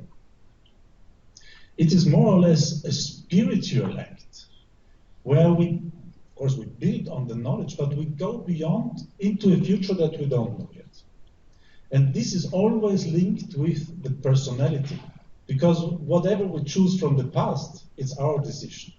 Wherever we go in the future, it's our decision. And why do we go there or not this way? It's our decision, our values on which we build. So knowledge is not something that we collect and provide, it's something that we live, that we do every day. And after this conference, your knowledge has changed. Maybe because of what you have heard, but maybe also because of what you have done with it in your own process and thinking. It's heavy, yeah? And the third element is the socket, which is representing a book.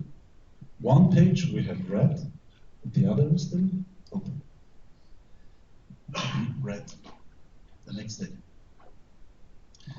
So I think it's a nice metaphor, and it should inspire the awardees and also everybody. And it is a pleasure for me to welcome those that have already received the Knowledge Management Award in the past. Among them, I welcome Stefan Güldenberg, who has received the award already. And of course, in the last year, it was Ibrahim Sebar, the knowledge manager of Dubai Police. Welcome, great that you are here. And we have some representatives of Unddp. Can you stand up, whoever is here? So, an applause, you have received the award as well. We have given the first award for international organizations to the International Atomic Energy Agency. Is there still somebody here? I think the opening speaker was the only one. We have given the award to UNESCO. I think there is... Yes, congratulations. Very good. And we have given the award to the World Bank. And I think we have participants here. So also congratulations to the World Bank for receiving the award.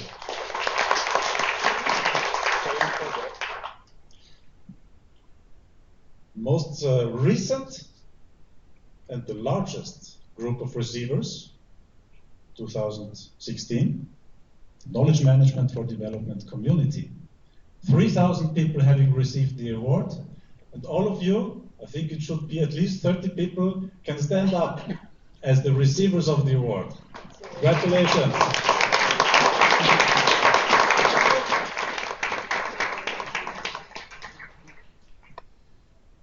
Okay, this is a nice group of people that you will join now. And before giving the laudation speech, I would like to show you a short video that gives you a glance of the history of the Knowledge Management Award and the partnership. This is the original one.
those receivers that you have seen.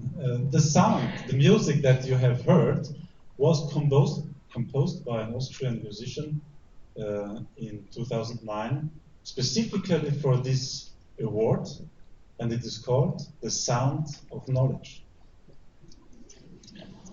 Yeah. So it is an honor for me to give the first laudation speech, which will be to the Joint Inspection Unit of the United Nations System, and I would like to ask Petro Dumitriu, Eleyeba Briggs, and Alexandra Samolada to come and sit here and receive the award.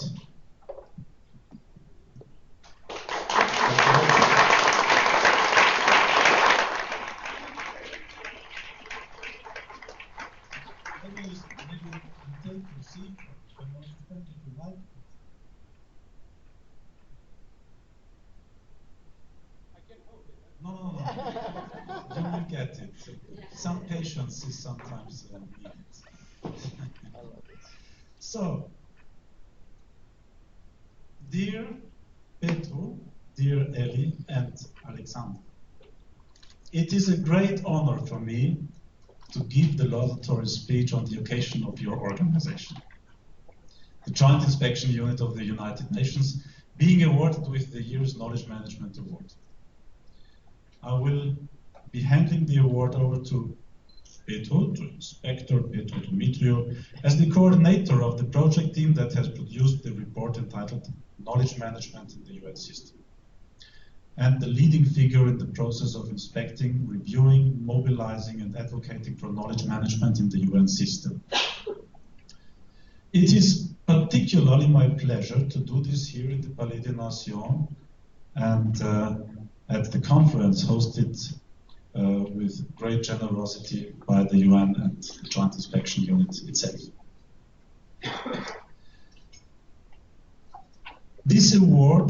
With this award, we recognize lifetime achievements of individuals, but also systemic changes made by organizations which have achieved national or global progress. The Joint Inspection Unit has, in the eyes of the Board of Knowledge Management Austria and several other stakeholders that we have consulted, Joint Inspection Unit has made a difference at a global level. In this, it is following in the footsteps of other organizations that have already been mentioned. In 2016, KMA Organizational Award went to the Knowledge Management for Development community with its 3,000 members.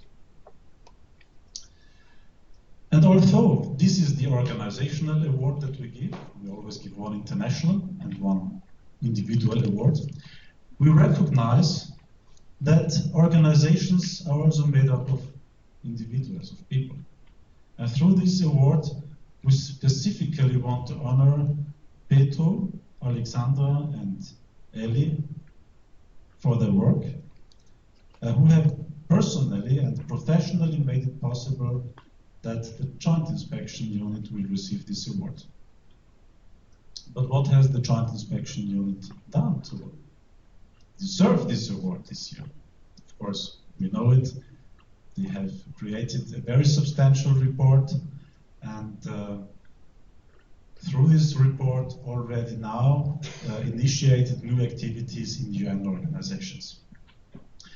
Additionally, they have promoted the topic of knowledge management on a global level, already in the advancement and preparations of this conference. So they have significantly influenced the appreciation, the awareness, recognition, and practical aspects of the implementation of knowledge management in the UN system.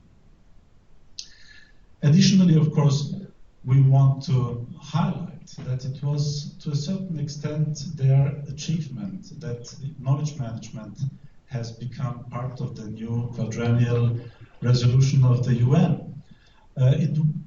Maybe it was not mentioned in the morning, but how does something like this come into such a resolution? With the right person at the right time, with the right word.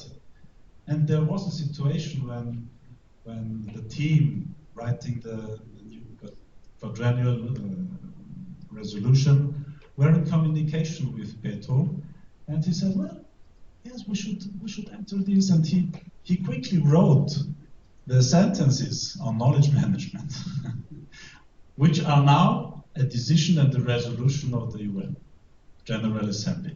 So it was maybe good luck that you have been on the right place, but you know, luck is always something that is deserved.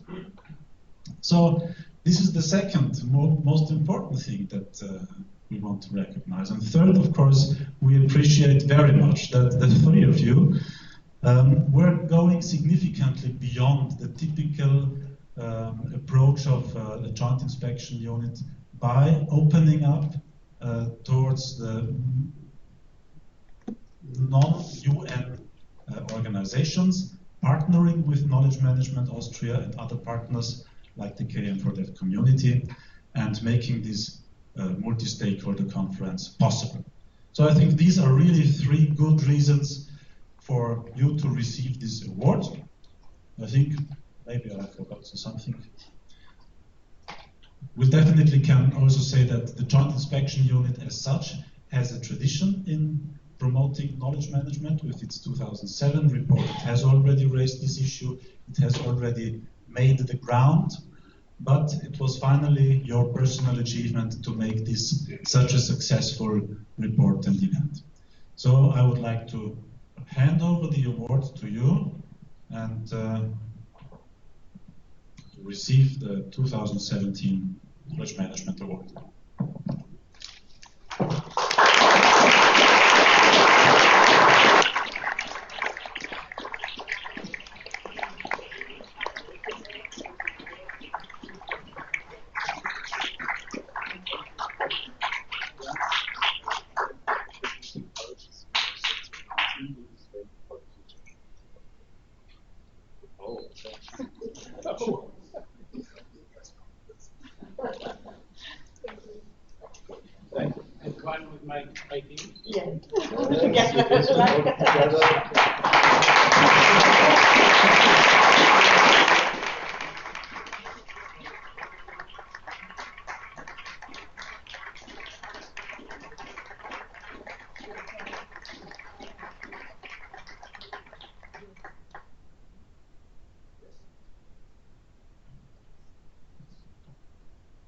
Thank you very much. So I cannot say but we accept with pleasure and gratitude this award. You may all know that already that knowledge management, KMA means Knowledge Management Austria, Knowledge Management Associate, and Knowledge Management Academy. Well, for the sake of brevity, I said that this was the Academy Award for Knowledge Management, and I'm very grateful. I don't know why it sounds very nice to my ears. I really would like to make that plea of gratitude to my team, who worked very hard in all stages of our quite sophisticated methodology to produce reports. And here is not only about Alexandra and Eli, and Ashwan is not here, but you can see that from the gender balance perspective, we're quite well represented. And also in terms of geographical representation, I really need to remember that a number of young interns who came in and out helped us in the process. One intern from Italy, Joseph, one intern from China, Yichen, one intern from Spain, Anna. And even for this conference and for the ceremony we are organizing today, I was helped by a number of young and charming colleagues from the internship area. It's Macarena produced a very wonderful leaflet that you've seen already.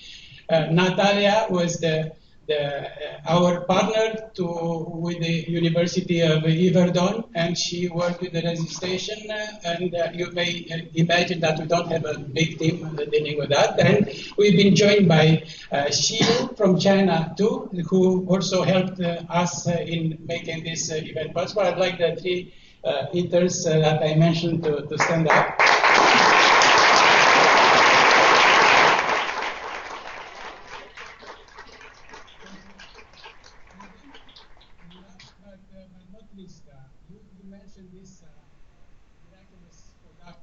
our reports in the sense that the General Assembly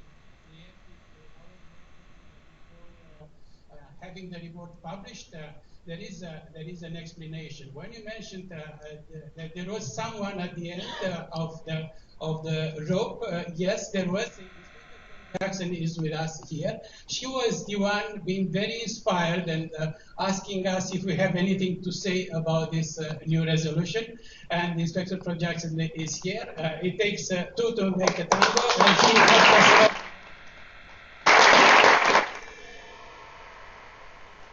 I really have to thank our colleagues in the Joint Inspection that helped us.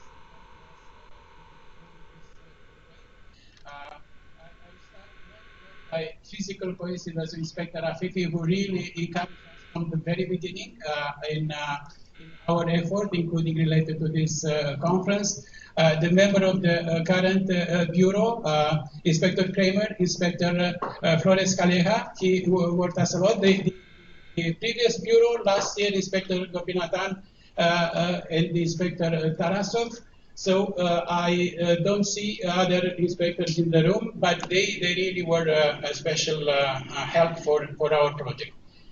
My last plea would be, indeed, as you noticed, and as many people around noticed, it was this award is more than everything recognition of the silent, no frills, but very important work done by the Joint Inspection Unit.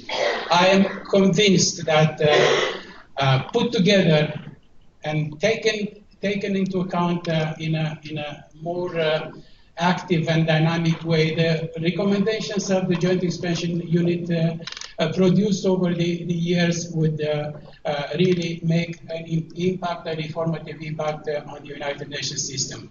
I found today that many of our assumptions as a team were confirmed by high-level experts. So it's not just that the Joint Inspection Unit is a small group of people isolated from the world. No, we've been exposed to the world, and the best expression of this capacity of the Joint Inspection Unit to reflect the need for changes in the United Nations were confirmed today. And there is not enough time to acknowledge how important was the contribution of some people that we've heard today as members of the panels to our report. So the report of JIU, they are not the literary composition. They are not the result of personal inspiration. They are the result of very systematic dialogue. And I think we should be happy that there is a beginning. We consider that this report is just the beginning of a long way. We cannot be very ambitious. Those who know the nature of our recommendation will know that we cannot change the world overnight, but we can make a good start in changing the United Nations system. And more importantly, what we wanted to create is this system-wide impact. This and probably one of the key messages that I mentioned today while introducing the report was that knowledge is a federating factor, is a powerful factor that can break the silos and make us work as a system. Thank you very much for your attention.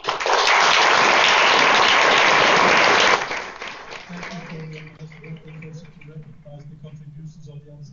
I would say 1 minute should be available to make a photo with all the members of the Joint Inspection Unit. Huh? It's like what we have this minute. So congratulations to you as well. Okay. Also the interns should come, of course. They are part of the team. Congratulations. Congratulations. Congratulations. Congratulations. I'm controlling that everything. Congratulations.